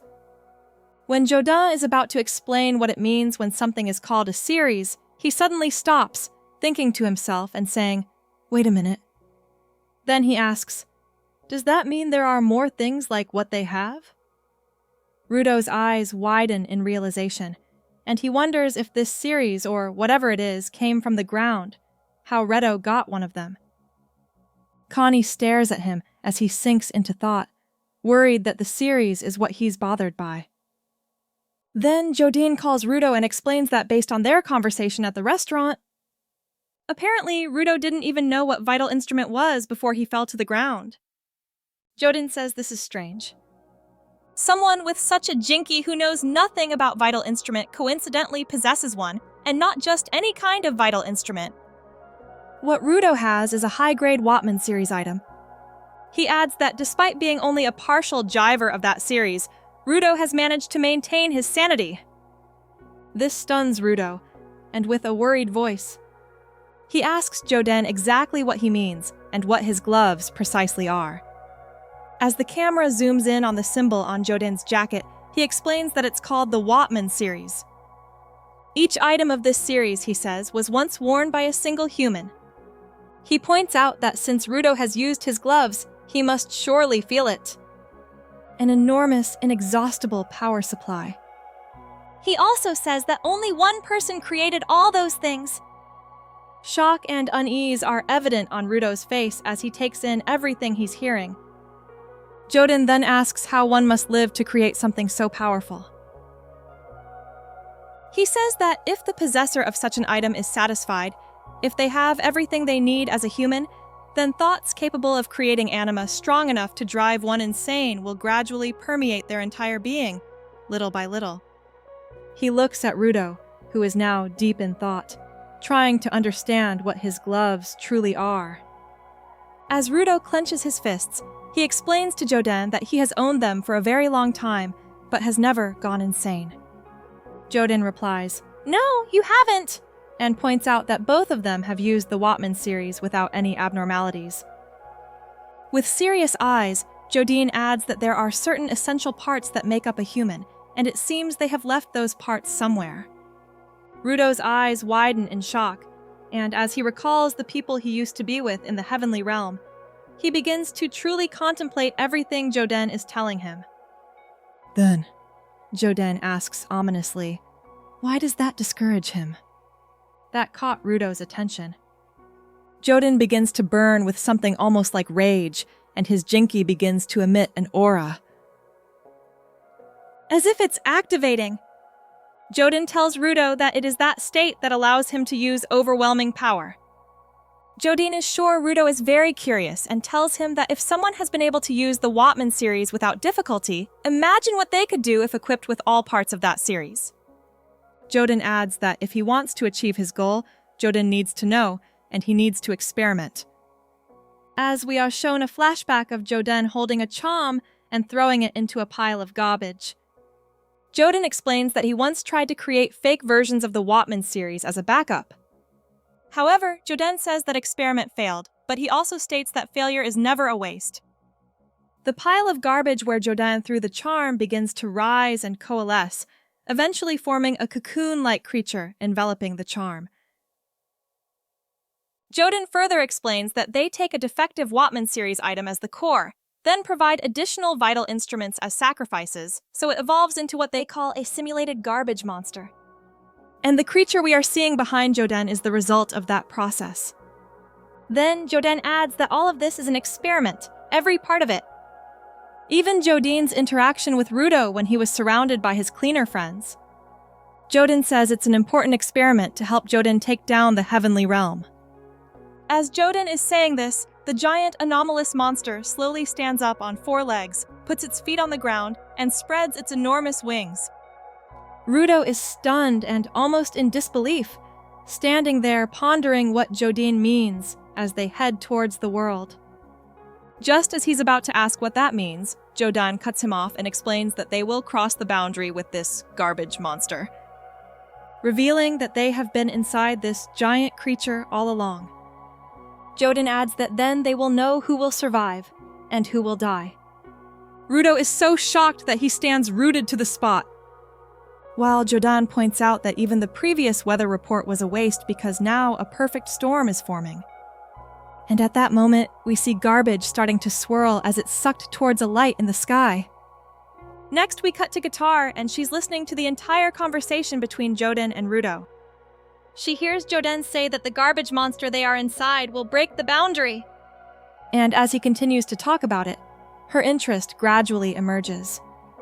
Soon after, she tilts her head slightly towards them to listen more closely, and gradually becomes excited at the idea that they are inside a garbage monster. She suddenly shouts, asking if they are serious.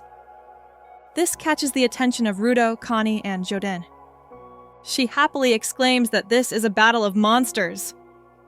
This startles Rudo and makes him ask her how long she's been there.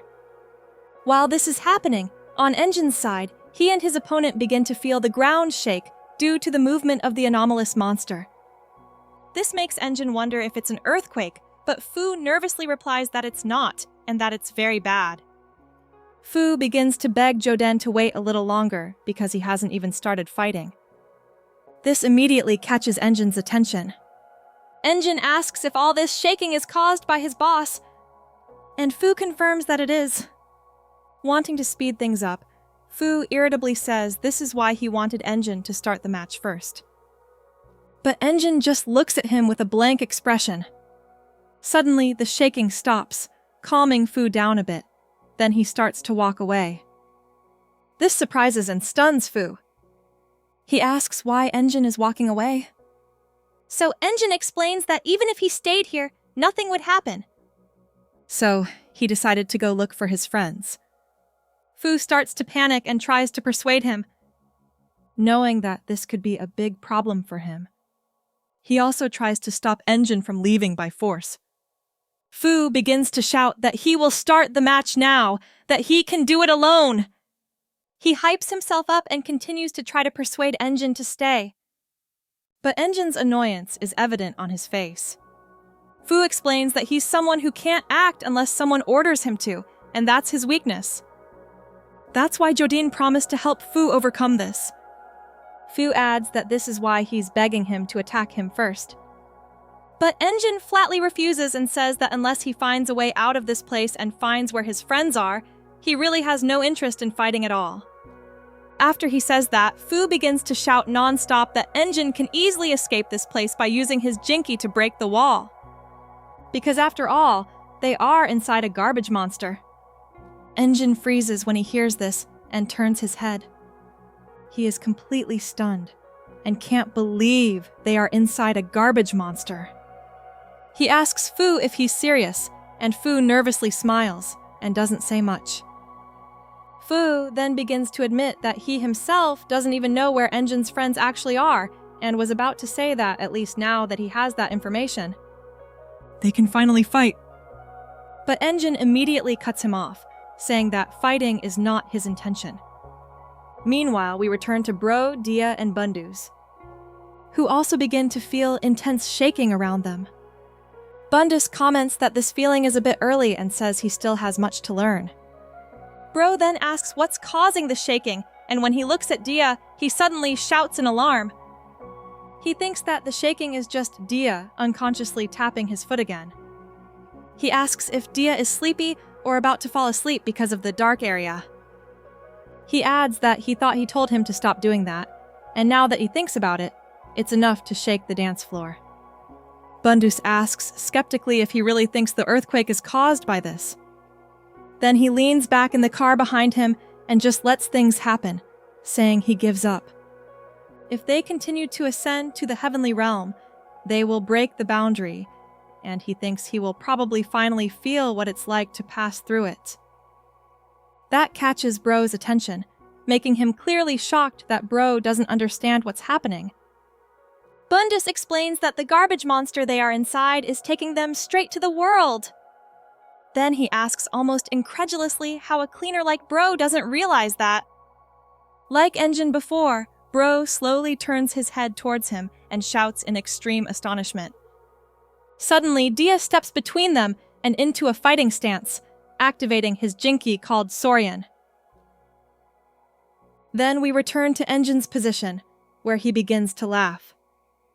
He apologizes to Fu, saying that humans are not their specialty.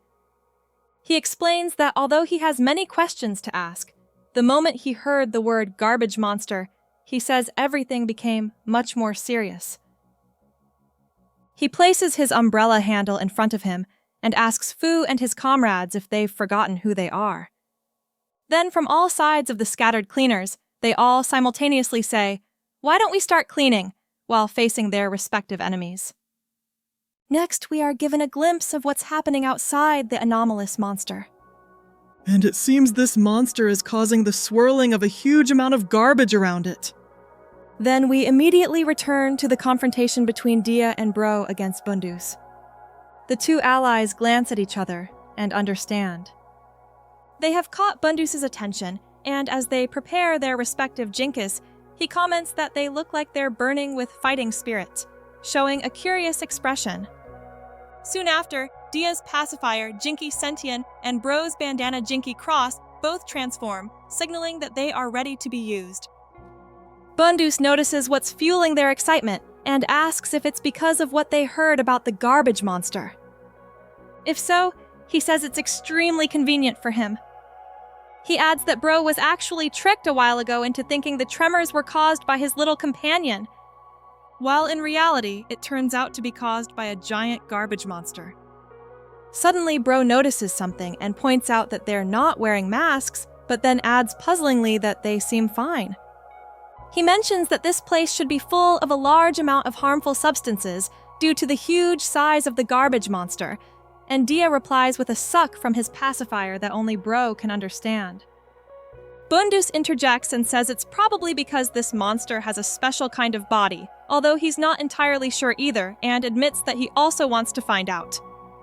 He starts walking towards Dia and Bro and begins to urge them to get straight to the point, inviting them to head towards the world. He suggests they present all their individual desires and goals first. But while he's babbling about being tired from working himself to exhaustion, Bro suddenly raises his jinky and wraps it around Dia in a stance like a proud owner and his dog. Rio asks, if so, why don't they act right here? Bundus is confused by this action and asks why he is binding his comrade. Bro pulls back and, after a short run-up, powerfully throws Dia into the air, shocking Bundus. Who doesn't know why he's doing that? Dia flies past Bundus at high speed, stunning him, and he stares at Dia's trajectory, seemingly heading straight for the wall behind him. As he gets closer, he prepares to punch, and Bundus finds it hard to believe. Is he really going to break that wall? Dia's eyes become serious, and he clenches his fist. Soon after, his punch lands on the wall, but it's surprisingly weak because the flashy combo between him and Bro seems to have no effect at all. Silence fills the area, and Bundus just stares at him speechless. However, despite the unimpressive attack, Dia continues to punch the wall repeatedly as he moves down its surface. So Bundus turns to Bro and tells him to stop the boy. He says that even if Dia is a cute boy, he needs to be taught reality. As he lectures Bro that overprotection isn't good for a child, Bro suddenly wraps his jinky around him, surprising Bundus. With a serious expression, Bro says that when a child is growing, adults who try to hold them back are bad people. He adds that besides, one should really learn to listen to the sound of success. A moment later, cracking sounds begin to echo, immediately catching Bundus' attention.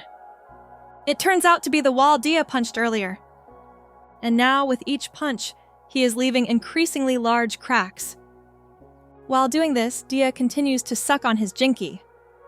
Bro explains that continuously attacking an opponent allows Dia to steal that opponent's strength. He points out that Sentry Lorien's ability is Drain.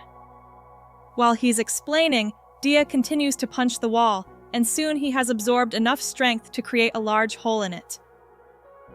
However, there are still many layers of walls behind it, making Bro comment that he didn't expect the journey to be so long before reaching the monster's true armor. But when he looks at Dia, he notices his energy steadily increasing. So, he adds that given the enormous size of the monster they are inside, punching it still seems quite effective. Bundus just stares at him while he talks, but soon after, a wide grin appears on his face, and he suddenly bursts out laughing. He comments that Dia is really working hard. He is draining the monster's strength. While saying that it's interesting, some artificial arms begin to emerge from his enormous shoulder armor. And he says that perhaps they should let him be the one to stop Dia from getting even stronger. The artificial arms hover over Bundus, and he jumps up to position himself among them. They begin to spin rapidly around him, and soon after, 6 artificial arms neatly form behind his back. He breaks free from the restraints of Bro's jinky, revealing that those arms are actually his jinky, which he calls H. N. D. S. Bro immediately retracts his jinky. Surprise is evident on the allies' faces as Bundus declares that while they want to leave and deal with the garbage monster, he's here to stop them from doing exactly that. He adds that if things go well, he will be the winner and will be handsomely rewarded. A brief silence follows as he says that, until suddenly a loud roar shakes the ground violently where they stand. All three are clearly shaken and confused about what just caused the earthquake. Bundus apologizes and comments that the sound is not good. Then we are shown the anomalous monster spreading its wings, and Bundus notices that it looks like the monster is about to fly. The garbage whirlwind surrounding the monster grows larger and larger, and Bundus declares that they should see who dies first before they reach the top of the boundary. He grins after saying this and urges them to continue their fight. Bro is clearly distressed as he sees Dia falling, and he screams his name in alarm. When Dia turns to him, his face is filled with fear and panic, catching Bro's full attention. Bro immediately throws his jinky towards him to save him from falling. After catching Dia, Bro shouts, "Don't be scared," assuring him that they will get out of here and go home with all their friends as usual. That gives Dia the courage to overcome, and he confidently agrees with Bro. However, their conversation is interrupted when Bundus ominously reminds them that he said he would stop them, and now it's time to claim his reward. He begins to rapidly jump through the falling debris, and in a flash, he is beside them. Upon arriving, he shouts for them to surrender their victory. Unfortunately, they are completely caught off guard by a falling car, which crashes into them, trapping them inside. All three stare at each other in shock from the unexpected event, then simultaneously look forward. They are so stunned that they are speechless, eyes wide with shock. They scream in utter disbelief. Realizing that they are in a car falling at high speed, Bundus immediately shouts at them to get out of the way. His tone is genuinely panicked. It turns out there's a ventilation system on the roof right in front of them, and he shouts at them to be careful. They're about to crash into it. Bro panics, screaming at them to wait a minute, but Bundus continues to pressure him to hurry, and Bro is so stunned that he can't react. Frustrated, Bundus curses and takes matters into his own hands, controlling his two artificial arms. He mutters an apology in advance in case they all miraculously die. He smashes the car window and forcefully pushes the ventilation system out of their way. Then he instructs Bro to try to redirect the car. He is aiming for the large pipe to their right. Bro shouts at him, telling him to stop talking nonsense, blaming him for the situation they are in. However, Bro still complies. Using his bandana, he hooks it onto a pillar and clutches it with all his strength to make a sharp turn. He managed to steer their car into the pipe Bundus was referring to. But as soon as they entered, they were shocked to see someone already inside. It turns out to be Engine along with Fu, and all four stare at each other in utter confusion from their unexpected encounter. Immediately, the car the three were in stops after they spotted Engine, who is nearby. None of them can speak due to the shock of seeing each other. And Bro can't believe that Engine is here, who is pointing an umbrella at Bundus. Then he asks the two Santas why they are driving around with this old man. Bundus replies, asking if he's pointing an umbrella at a dangerous person, and he's surprised to see Fu lying face down near his feet. He asks him what he's doing rolling around in a place like this, but he can't reply. And as they are talking, Dia gets out of the car. Bundus adds, not to mention why Fu hasn't defeated his enemy yet. This makes Engine raise an eyebrow in confusion. Fu trembles as he replies, saying that he couldn't do it because Engine didn't want to attack him, making Bundus facepalm. Fu continues that he told Engine that if he talked about this place, Engine would point his jinky at Fu and attack. So he decided to speak up. However, Engine didn't even pay attention to him, instead walking away to find his comrades. Fu then begs Engine to at least pretend to fight him. But Engine flatly refuses and says that if he attacks Fu, Fu will attack back, so he says, "No thank you." Therefore, Bundus comments that Fu looks pathetic at that moment. Then Bro calls Engine, saying that they're running out of time, and if they don't leave soon, they'll die. Engine is confused, so Bro explains that the Jivers are planning to cross the boundary with them using their garbage monster. Bro asks if everyone will die when crossing the boundary. So, Engine's eyes widen in shock, and he remembers the first time he saw Rudo. That suddenly makes sense, meaning Rudo could return to the heavenly realm. This confuses Bro. Then Engine asks if Bro heard anything about such a large thing being able to fly, because that doesn't make sense to him. But Bro just says he doesn't know either and shouts that they need to get out of here. Bro asks if everyone else knows about it yet and says they need to convey that information to others somehow. As he's talking, a sound comes from Dia, and it turns out his caller has just activated. The caller is Semwil, asking if everyone is okay and what the situation is there.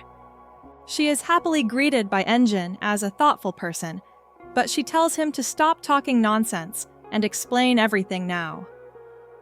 Engine says that, in short, they are all inside the garbage monster, and he's with Bro and Dia, but they're not sure about the others. He adds that there are also 2 strange guys with them. He guesses they are fighting. Samuel asks why Engine seems unsure, and he replies that if the monster continues to fly, they will cross the boundary and die. Samuel replies, asking, "Aren't they cleaners?" So, they just need to clean up the garbage monster and get out. And she says the idea that Engine could be kidnapped while trying to pursue the Jivers makes him sound useless. So he tries to explain that it's not like that.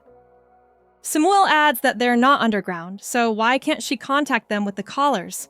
Engine says he doesn't know because he also thought they were underground. As he says that, he slowly turns to the side where the old man Bundus is sitting in the car. Bundus is smirking at them while Engine asks Samuel if she can contact Janka or Rio through there. But Samuel replies that she can't. That frustrates Engine because another problem has just appeared, and he says they will try to get everyone out immediately. Samuel replies that they don't even know where the others are, and the collars aren't working properly.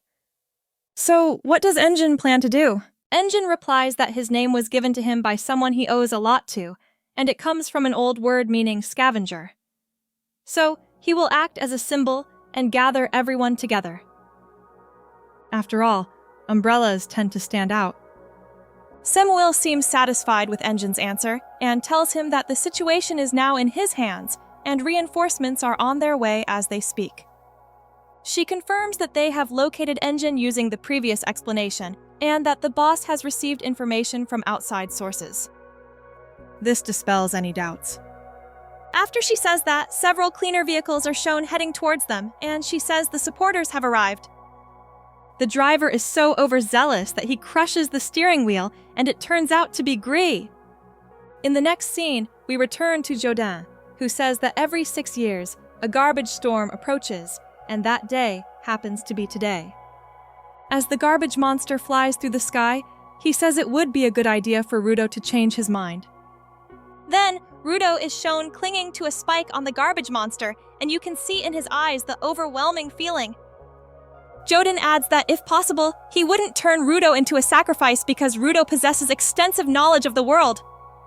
He tells Rudo to just think that if he joins him, he will be the first to get a ticket to the heavenly realm, and once they achieve their goal, they will be able to close that painful story. Then he asks, "What about the cleaners?"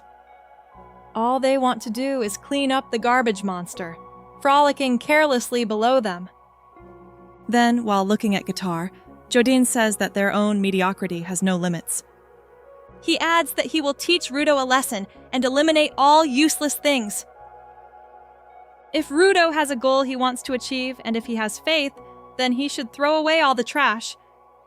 At that moment, Rudo slowly turns to Jodin and extends his hand towards him. So, Jodin just looks back. Rudo replies that he named his gloves, and he calls him a bastard.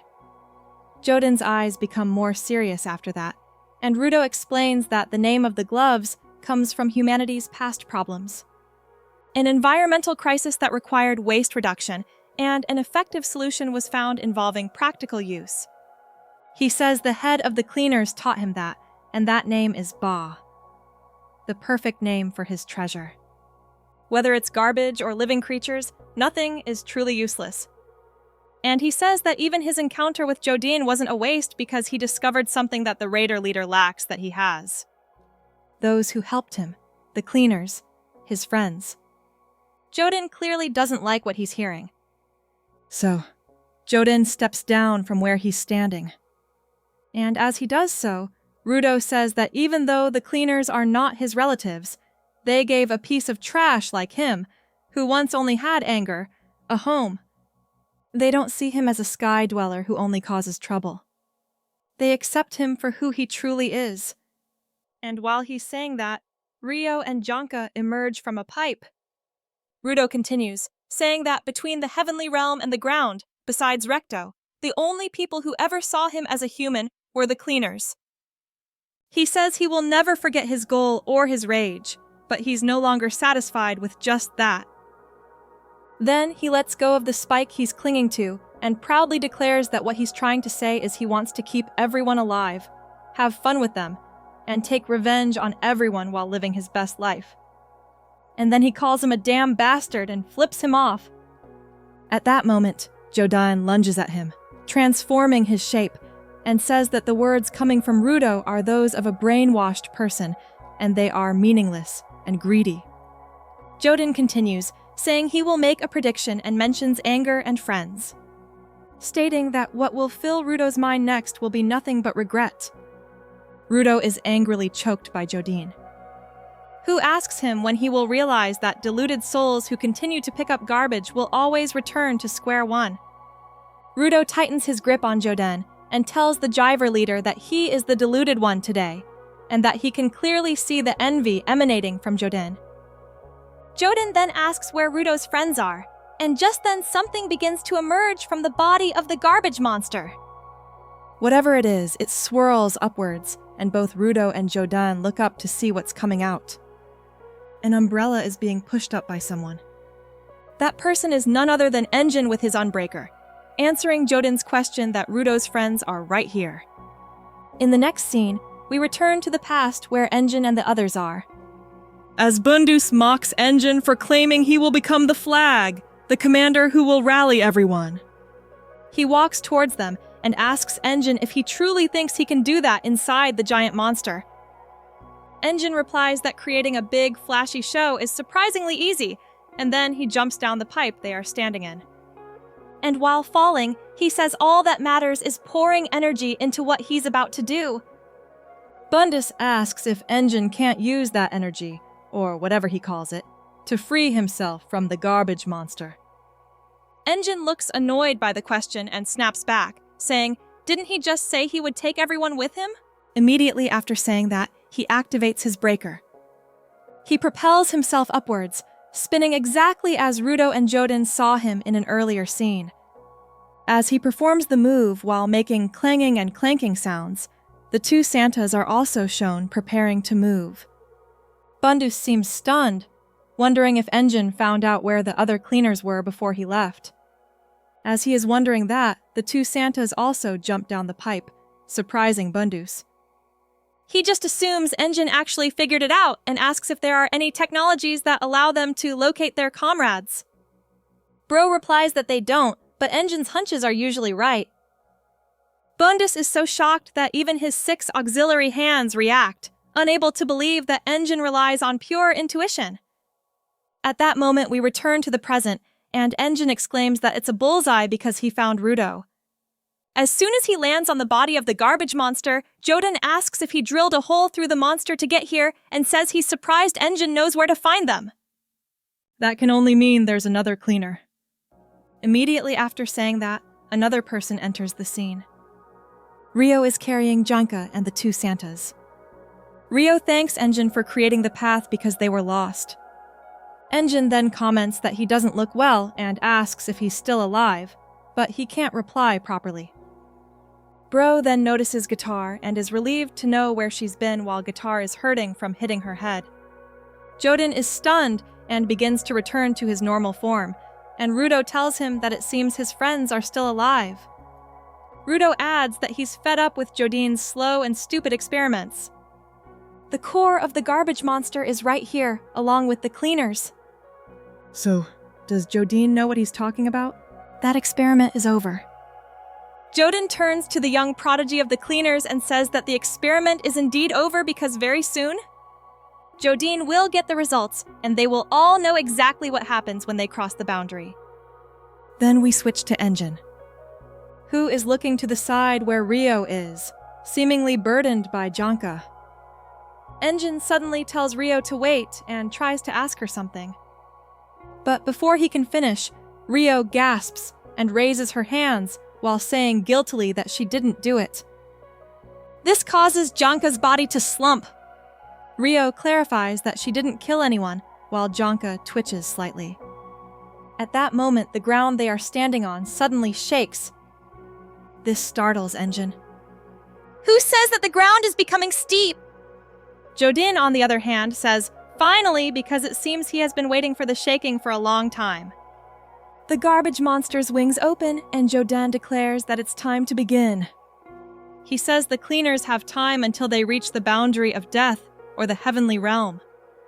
And the garbage monster takes off as Jodin declares that it's now a race against time for the cleaners. At that moment, Rudo springs into action and runs past Jodin, who is shocked by his action. Rudo says that a lot of nonsense is coming from Jodin's mouth, but the point is they have to stop the garbage monster. If it's powered by vital instrument, then it's exactly what he saw during his field observation trip. The monster they saw on that trip was defeated when Rio stabbed its core with scissors. So Rudo's goal now is the core of the garbage monster they are riding. He adds that this means they just need to destroy the core before it reaches the boundary. So he pulls out his nail gun, declaring that they will clean up this mess while he powers up his new weapon. Jodin watches as Rudo fires at the core of the garbage monster, unleashing a volley of nails. Engine is amazed because the nails look like bullets. Meanwhile, Rio just stands there with an expressionless face, clearly worried that Engine might discover what she did earlier. As the nails approach their target, Engine becomes a little anxious because he remembers that they are inside a garbage monster. At that moment, a hand reaches out from the hole Engine made earlier. And it's Bundus's hand batting away the nails Rudo fired. Rudo looks shocked, and Engine glances towards the hole. Bundus slowly climbs out of the hole, and Jodin announces that his experiment and the Jiver's training are not yet over. After saying this, Bundus greets the cleaners and says that even if he doesn't look like it, the truth is he hasn't finished his raider training yet. So he's just a rookie. Bro can't believe that Bundus is still a rookie who is laughing and saying that's right, he is. He adds that he was just a little easy on them earlier, but now it's time for them to see what he can really do, so he will take them down. His statement stuns the cleaners, but in a flash, Engine and Rio look at each other. Then suddenly, they quickly rush forward to get past Bundus and his new form. But he easily blocks their path, saying he will lend each of them a hand. While this is happening, Bro and Dia also rush forward. But Bundus recognizes the pair as they move, and he easily blocks their path, explaining that he also has a pair of auxiliary hands. If the cleaners have an extra helping hand, so does he. While saying this, Rudo again rushes forward to fire at the core of the garbage monster. But Bundus blocks the shot with another one of his hands. Bundus explains that his vital instrument Hans is made from artificial arms that have become a part of him for many years. He says that surely the cleaners have noticed that each of his hands is made of high-quality parts. So he asks if the cleaners can escape his hands before they reach the boundary. He adds that he still has one hand that hasn't done anything yet. Then the scene shifts to where Norder is. A manhole appears, and Cony emerges from it. He tells Norder that the rookie Bundus is still working. So what will the Cerulean warrior do?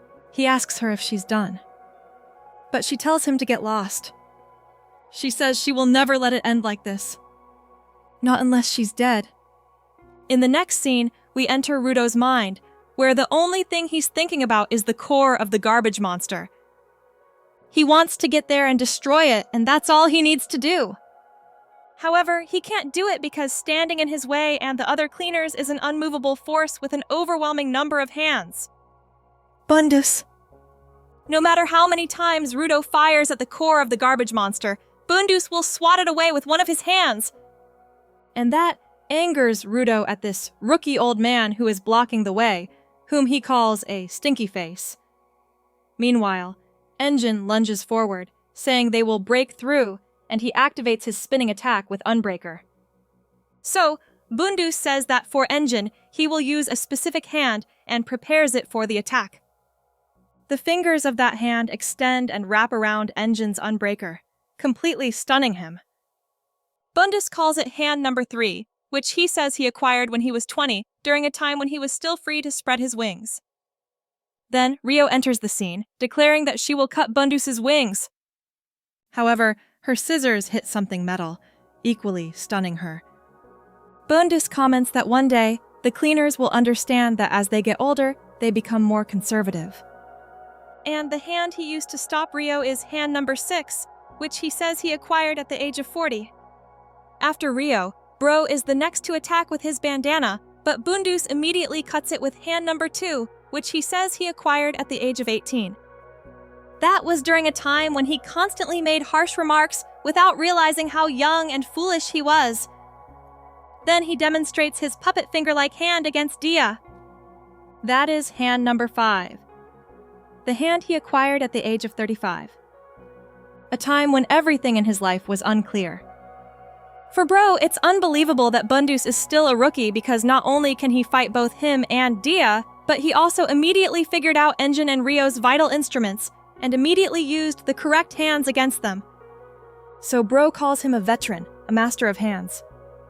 Then he glances at Guitar and thinks that if only they could use her power, perhaps they could escape this chaotic situation. Then we cut to Jodin, who is deep in thought. According to him, there seems to be no problem with Bundus. When a vital instrument has been with someone as long as that rookie old man, and it has become a part of their body, its quality will surpass the rest. Jodin adds that it's quite rare to meet someone who uses multiple vital instruments, but as long as one keeps in mind the opponent they are facing, there's no way they can get past him. At that moment, Cony arrives and tells Jodin that he has collected Japur, who is claiming that he really fought and now he wants to play. So Jodin says it seems Japur needs a little more rehabilitation, and it's time for them to leave this place. As he is saying that, Rudo is taking a punch from Bundus and is thrown forcefully to the floor. Bundus says he appreciates it because it's the perfect place to show what he can do. However, for Rudo, it's not good because he can't get past this rookie raider he calls Stinky Face. He starts to wonder how far the garbage monster has traveled and how long until they cross the boundary. They are supposed to die if they cross the boundary. But how exactly will that happen? Even Engine and Rio can't get past Bundus? So how can he? At that moment, he looks down at his gloves and tells himself that he misunderstood. And he says he got these gloves from Rudo. And in fact, he inherited them. Not only that, because those gloves are his treasure, something he cherishes greatly, their history and his feelings are as good as Bundus's. And that means he can still become stronger. As he says this, his nail gun grows larger, as if he just powered it up. Bundus is completely stunned by the transformation Rudo made to his nail gun. So, he asks what it is, then quickly realizes that it's now actually a cannon. Another person clearly shocked is Rio. She asks, "Wasn't that just a nail gun earlier?" This makes her question if their young prodigy is using another item. Rudo's eyes have turned white with anger, and Engine says it's still the nail gun Rudo used. Rio then asks how Engine knows that, and he explains that Rudo's ability allows him to select 3 damaged items or garbage and enhance and weaponize them. He probably does it instinctively, but he always divides his Jinki's power among 3 separate items. But what if Rudo focuses all that power into just one item? The result of that is the nail gun cannon currently in Rudo's hands, and Rio looks completely shocked. asking if Rudo will really do that. Won't he collapse after using it just once? Engine replies that regarding what will happen if Rudo abuses his power. Rudo currently probably wouldn't care at all right now. Both Engine and Rio stop attacking while Bundus realizes that Rudo is planning to go all out in a single blow. So he calls it reckless. But that really means he needs to proceed cautiously. Bundus then positions all his arms to block Rudo, adding that trying to stop people from doing stupid things is super annoying. Rudo is completely fired up as he prepares to attack, and Bundus is telling him to stop. However, Rudo continues to advance, pulls the trigger of the nail gun cannon, and it fires while he's telling Bundus to get out of the way. As the projectile approaches the raider's rookie old man, Bundus prepares to catch the incoming shot with his arm.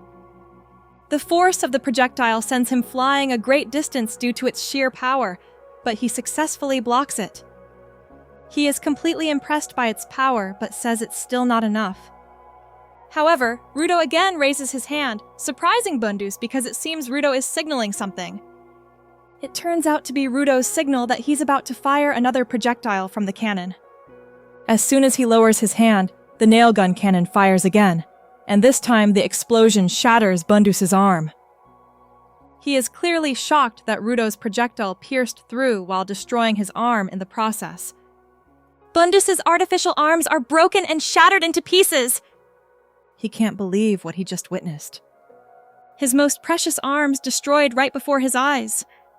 Rudo observes closely, looking worried about what happened. And because his attack only grazed Bundus's arm, it didn't directly hit the core of the garbage monster. Jodin follows it with his eyes and realizes the attack hit the creature's wall. Then he looks at the cleaners, showing clear regret. Seeing how close it was, Bro comments that if it had just shifted a little more to the left, it might have hit. But Engine points out that at least they finally got past that old man.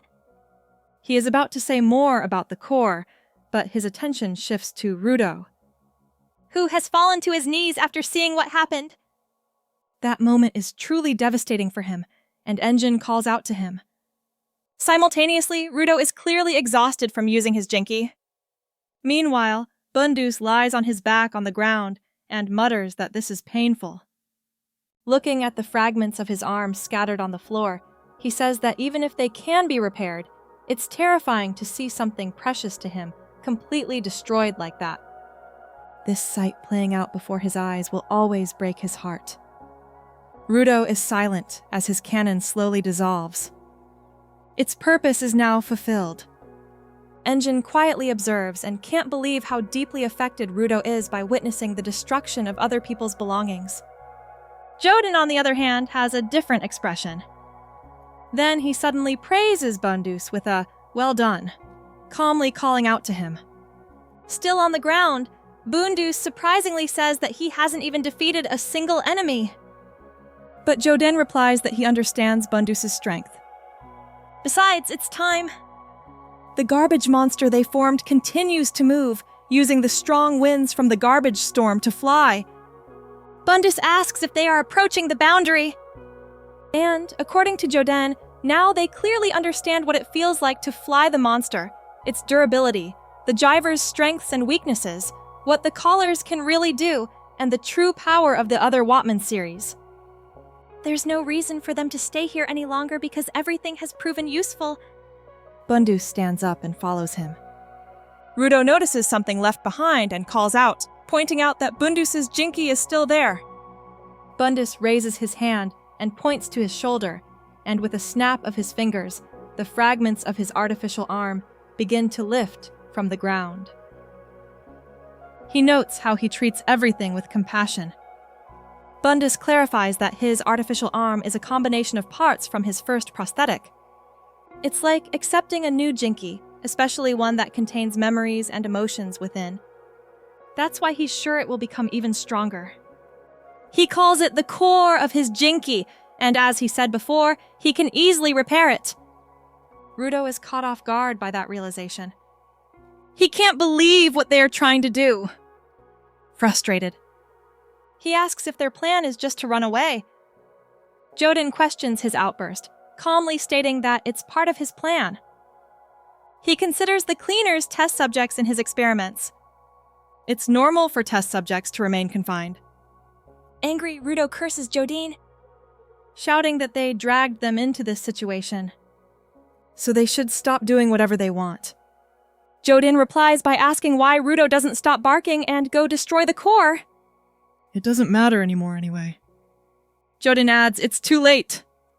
He advises them to hurry up, mentioning that he has a new rookie eager to meet them. Suddenly, an electric current surges from the hole in the ground. It's Norder's Jinky. She gracefully appears from below, her gaze locked on Rio as she calls out Rio's name. Rage burns in Norder's eyes. In the next scene, a city is shown. Two silhouettes are seen looking out a window, a father and his child.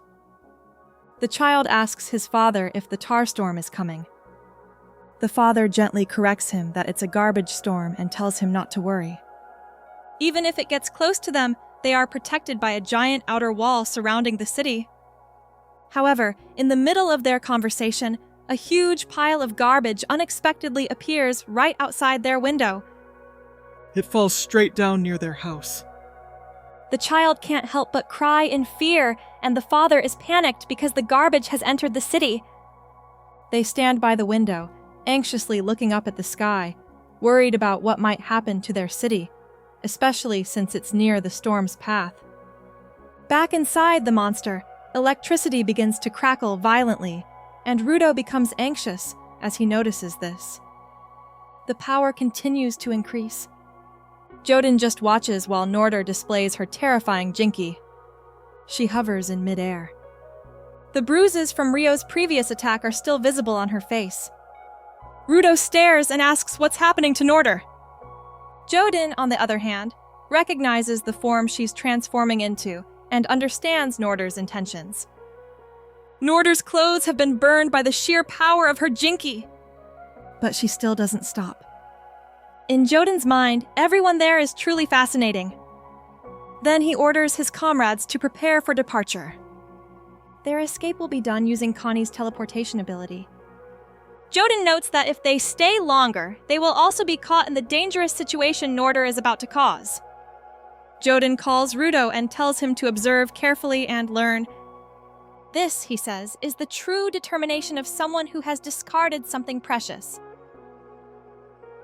Once it's over, he will return to retrieve the Watman series. Rudo tries to stop Jodin, but they have already left. But he says he hasn't even been told what happened to Omo. Bundus is the last one to step in, and he comments that it seems he truly doesn't know. The manhole closes, and they disappear, leaving Rudo seething in frustration.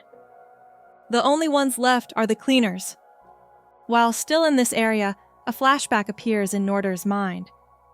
She remembers the moment she first met Jodin, and when he gave her a comb. Back in the present, she tells herself that it's okay. Now she's just a pawn for the raiders.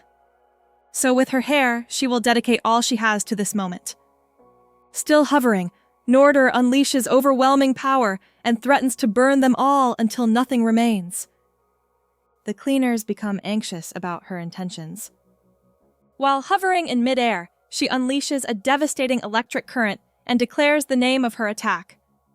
Last burst. The cleaners try to dodge it, but the blast radius is so wide that they all get hit, including Rudo. There's nothing they can do to escape it, so they endure the intense electric current. Norder has launched a direct attack on everyone present. However, even she doesn't escape unscathed. Her precious and meticulously cared-for hair is singed. She can't help but cry out in pain. Meanwhile, someone can be heard crying uncontrollably, tears streaming, and he can't contain his frustration at being left behind. It's Fu, completely broken down and feeling helpless. He cries because there's nothing he can do. That's why his comrades left him behind. Fu wonders why they didn't tell him what to do. He talks to himself while sitting slumped in a tunnel filled with regret. He has nothing left to do. Compared to the two newcomers, He feels Jodin would never choose to rely on someone like him. Fu considers himself utterly pathetic. He lies flattened on the ground and cries, saying he doesn't want this, and was simply thrown into that cruel world. As he sobs, he mutters about the light that once shone from Cony's manhole. While Fu lies helpless, someone suddenly comments disgustedly. Fu then looks up in astonishment, the voice saying that he's had enough and that Fu clearly can't do anything without him. He calls Fu incompetent and curses him. Sniffling, Fu stands up and calls that figure Master He. The voice tells Fu to switch places, and he will take over from here. If they were truly abandoned, they will just escape instead. Fu agrees. Back in the garbage storm, the garbage monster continues to use the wind to fly towards the boundary. Amidst the chaos, someone shouts for it to hurry up. It's Norder, who is clearly struggling to hold on. She demands the garbage monster move faster and crush the bastards inside before all her hair burns off. She screams for it to go through, still holding the cleaners with her electricity. Rudo, Engine, Rio, and the other cleaners writhe in pain, unable to stand under the effect of her jinky. They collapse, struggling against the electric current. Rio observes the situation, glancing towards Engine. Then she turns back after hearing Bro shout Dia's name. Dia is sobbing and clearly in pain, and Bro tries to move closer to him in a panic. Seeing his comrade suffer, Rio calls out to Norder. She considers her time limit when using electricity. At most, she can only maintain it for 1 to 2 minutes. If she exceeds that, her hair will surely be lost. However, she realizes that Norder is determined to push herself to the extreme. In that moment, she thinks she should have killed her when she had the chance. But now it's too late. Her body can't even move. From behind her, one of the cleaners is trying to stand up and move forward. Both Rio and Norder turn to look. He has traveled a long way from where he was standing earlier, making Norder ask how he can still move. How did he do that? He replies that it's the strength he gained by discarding something important to him. Frustrated and disbelieving, Norder can't accept that he can still move after everything. It's Rudo, still refusing to give up and focusing intensely on one goal, destroying what stands before him. The core of that garbage monster! Norder becomes anxious as she sees his absolute determination as Rudo overcomes the pain for what he believes in, taking down the cockroach of them all. From a distance, a sound begins to echo along the walls of this place. With her back turned, Norder notices the noise and glances in its direction. It's coming from the damaged area where Rudo's cannon shot landed earlier. The cracks are now starting to spread due to the pressure. Engine also notices this. It's the same wall that Rudo's weapon hit earlier. The structure slowly begins to collapse. As he stares at the crumbling surface, his face is filled with anxiety. They are currently in the garbage storm, and the consequences could be disastrous. Even Jodin didn't anticipate this. Finally, one side of the garbage monster breaks, opening a hole that allows a fierce wind to rush in. The sudden wind makes Norder lose her balance. She curses as she tries to fight against the force but cannot. Swept away by the wind, she tries to cling to something to save herself from being completely thrown away. Now, at the edge of the hole, she glances down at the cleaners inside.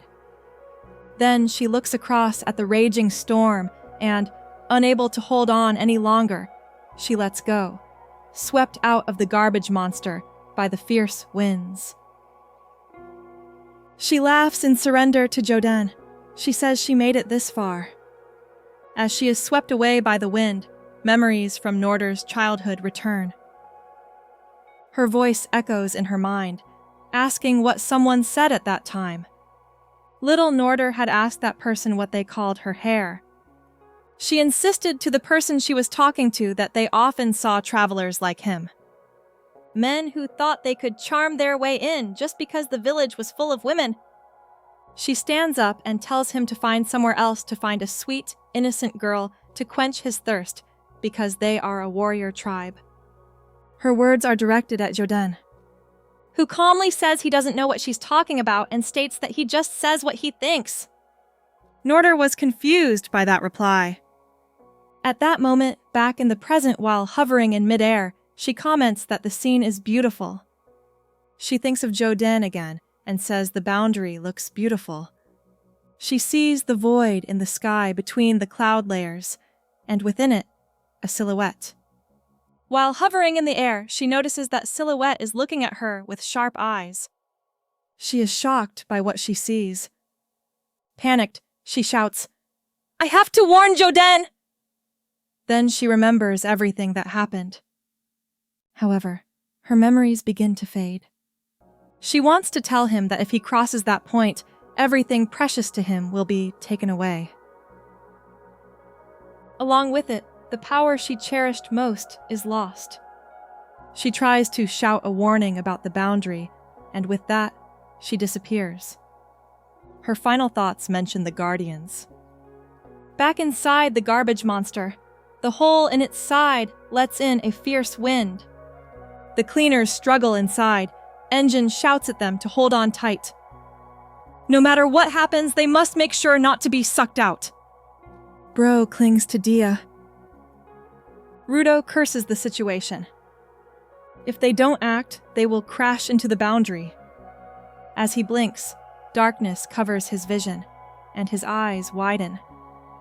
Outside, he spots Norder floating. He is stunned. Rio also notices her, wondering if it's really her. Engine asks if that means she reached the boundary before them? Well, never mind, He says. He just wants to hear that Janka and Guitar weren't swept away. Rudo is still observing, wondering why everything suddenly turned dark for just a second. Meanwhile, the wind from the garbage storm grows stronger. Engine becomes more and more anxious, knowing that everyone is exhausted and tired after the electric shock they just endured.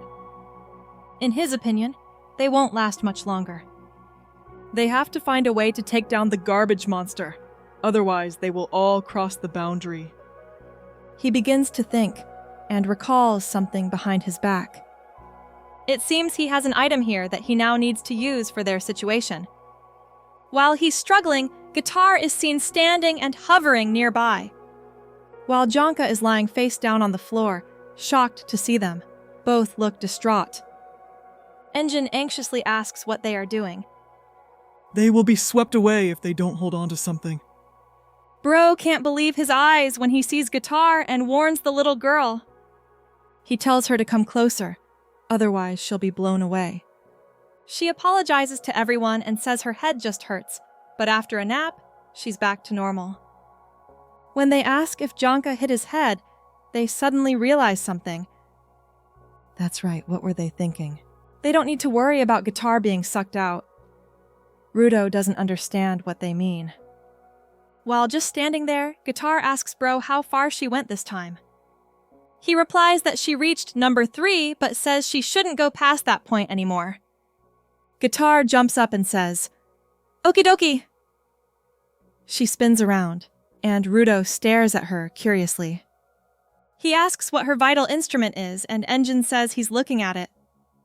Guitar continues to spin and says, "Vital is human." Guitar, her Jinky activates, and she transforms into a giant kaiju. Then she says she thinks she should get even bigger. The instrument Engine is referring to is the kaiju costume she's wearing.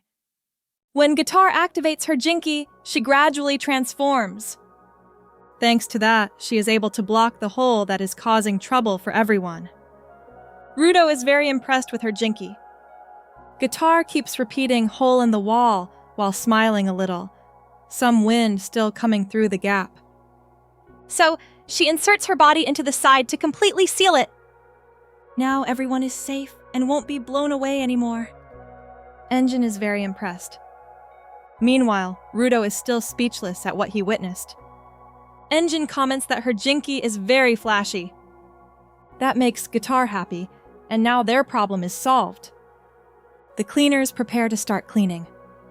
Engine apologizes to the garbage monster for making it wait. In front of them is the core where Amo's shoes are placed.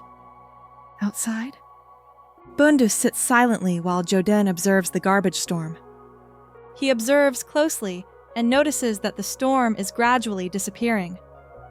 Bundus is silent for a moment before asking why.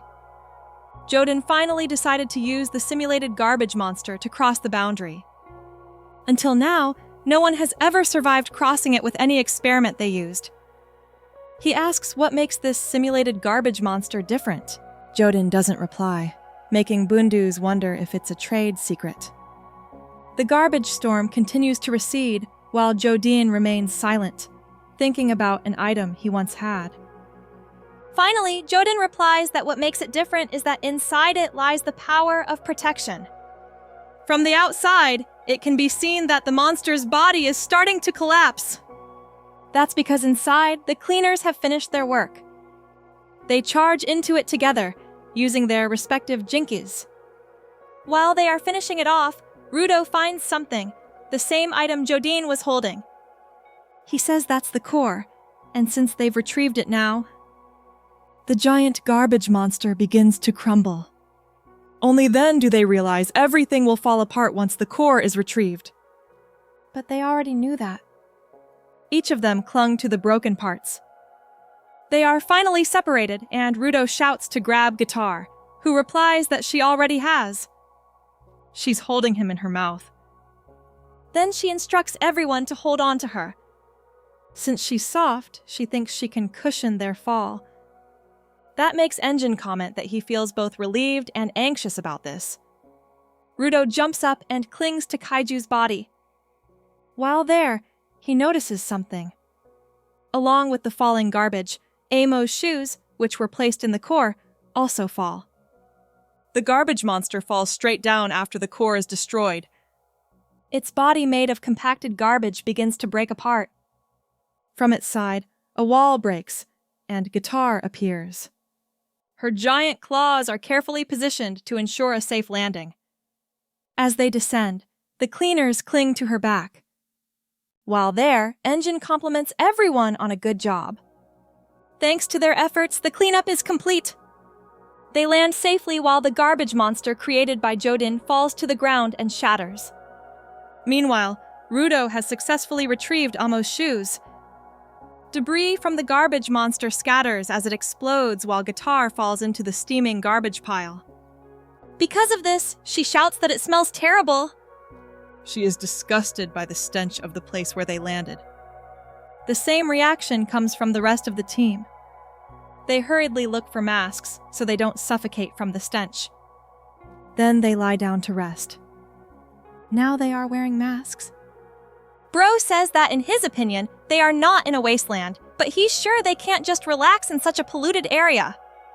Engine replies that technically they are still on their way home from Penta, the desert wasteland. Plus, they've been traveling non-stop. These piles of rotting garbage may be disgusting, but right now, they're practically like a luxurious bed. Rudo thinks about Penta after hearing that. He regrets not finding out what happened to Amo. He recalls what Jodin told him, how he invited him to help take down the heavenly realm, and how he said Rudo was in a small friends game. On top of that, Jodin dragged them into that experiment just to reach the boundary or whatever. Then, they were stuck in this giant garbage monster. And after all that, he left, taking Amo's shoes, one of the Watman series. Rudo also recalls that Jodin mentioned that it was just one of many items in this series. Meanwhile, his eyes are heavy with exhaustion. Rudo finds himself craving something sweet. Just then, a few vehicles arrive. When Guitar hears their sound, she stands up immediately. Rudo glances at the approaching vehicles, and once again wishes for sugar. An angry cleaner appears in front of them, and it turns out to be Delmon shouting that everyone was incredibly worried about them because he's too noisy. Rudo tells him to shut up. A member of the rescue team asks if anyone is seriously injured. Engine replies that Janka is the most seriously injured along with Rio, but Rio insists that she's fine and tells them to prioritize helping Janka. Rudo looks up as the supporters approach him. Grizz tells him that he's glad he's okay. As Rudo stares at him, he suddenly collapses and mutters, My brother. which confuses Grizz. Rudo adds that he will stop thinking now until he can raise his blood sugar. Elsewhere, Asia is tending to Janka while the other supporters prepare a stretcher. While this is happening, Rudo says that now he just wants to immerse himself in the relief of the moment. Janka is taken into the car while the other cleaners sweep the area. When Tensi sees the aftermath, he comments that perhaps they should have arrived earlier. The destruction is too great. However, how could they have known that the raiders were building such a large garbage monster just to try to reach the heavenly realm? Delmon is angry and curses them. He heard they were doing evil things, but creating such a garbage monster is basically declaring war on the cleaners. Tensi, however, raises the question, how exactly could humans do that, and how many more could they have created? That's when the always enthusiastic guitar interjects, saying she knows the answer. Now back in her normal form. She says she overheard one of them mention that they tried to create a Watman series, but it didn't work. The defective versions became simulated garbage monsters. However, Guitar admits she's still confused. Why are they collecting the Watman series? Can it grant a wish? She adds that she wishes she could turn back time so they could have a real battle with that simulated garbage monster. Tensi ponders the mention of producing a Watman series. There are still too many questions, but now they need to be vigilant and closely monitor the Jivers' movements. They must ensure that the Jivers continue to fail. Back to Jodin and the others. He asks Bundus why he said that. In Jodin's view, the experiment was a success. Bundus is stunned. After all, the simulated garbage monster was lost along with the rookies and an item from the Watman series. But Jodin explains that the main question of the experiment was whether it was possible to cross the boundary and survive. And according to him, all test subjects returned to the ground intact. Nothing went wrong. Bundus is clearly surprised. He apologizes to their leader for what he's about to say.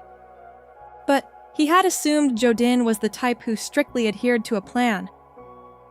The type who would say he would kill anyone who stood in his way. Jodin replies that there are always lessons to be learned from impurities discovered during testing.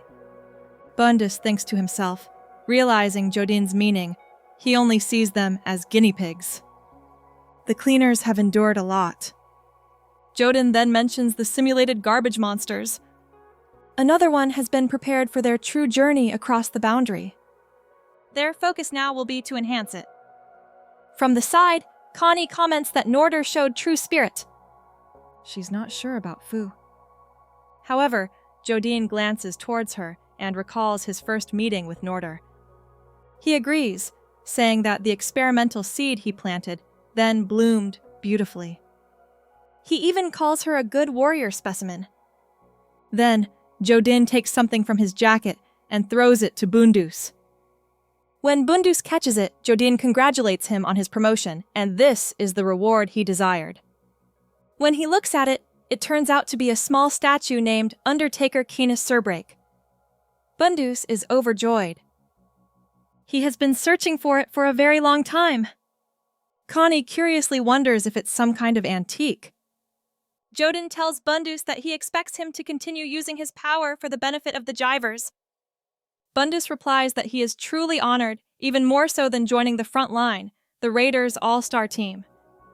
So, he then asks what his first order as a newly promoted frontliner will be.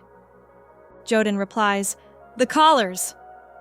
Their experiment has confirmed his suspicions that the Collars were created by a Jiver strong enough to spread his influence over most lands. Jodin believes that Jiver is possessing a Watman series item. Bundus smiles as he understands the task of finding the one who created the Collars. He is very excited about this mission. However, he asks if it was a good idea to let the shoes go. Given that they had them, Jodin replies that it's okay if the cleaners have them now. As long as they know where they are. They can always steal them back at any time. After all, they are Jivers. The scene then shifts to show Norder's body still clutching the comb she cherished most. A girl discovers her body, and based on her hairstyle, It seems to be Hio who trained with Janka. Jodin adds that they will loot every corner of the ground to collect every item of the Watman series, including the immense power contained within. Some unidentified figures are shown. Once they collect everything, they will proceed straight to the world. And this concludes this part. Please like and subscribe to the channel, as this is a completely free way to support the channel. See you next time.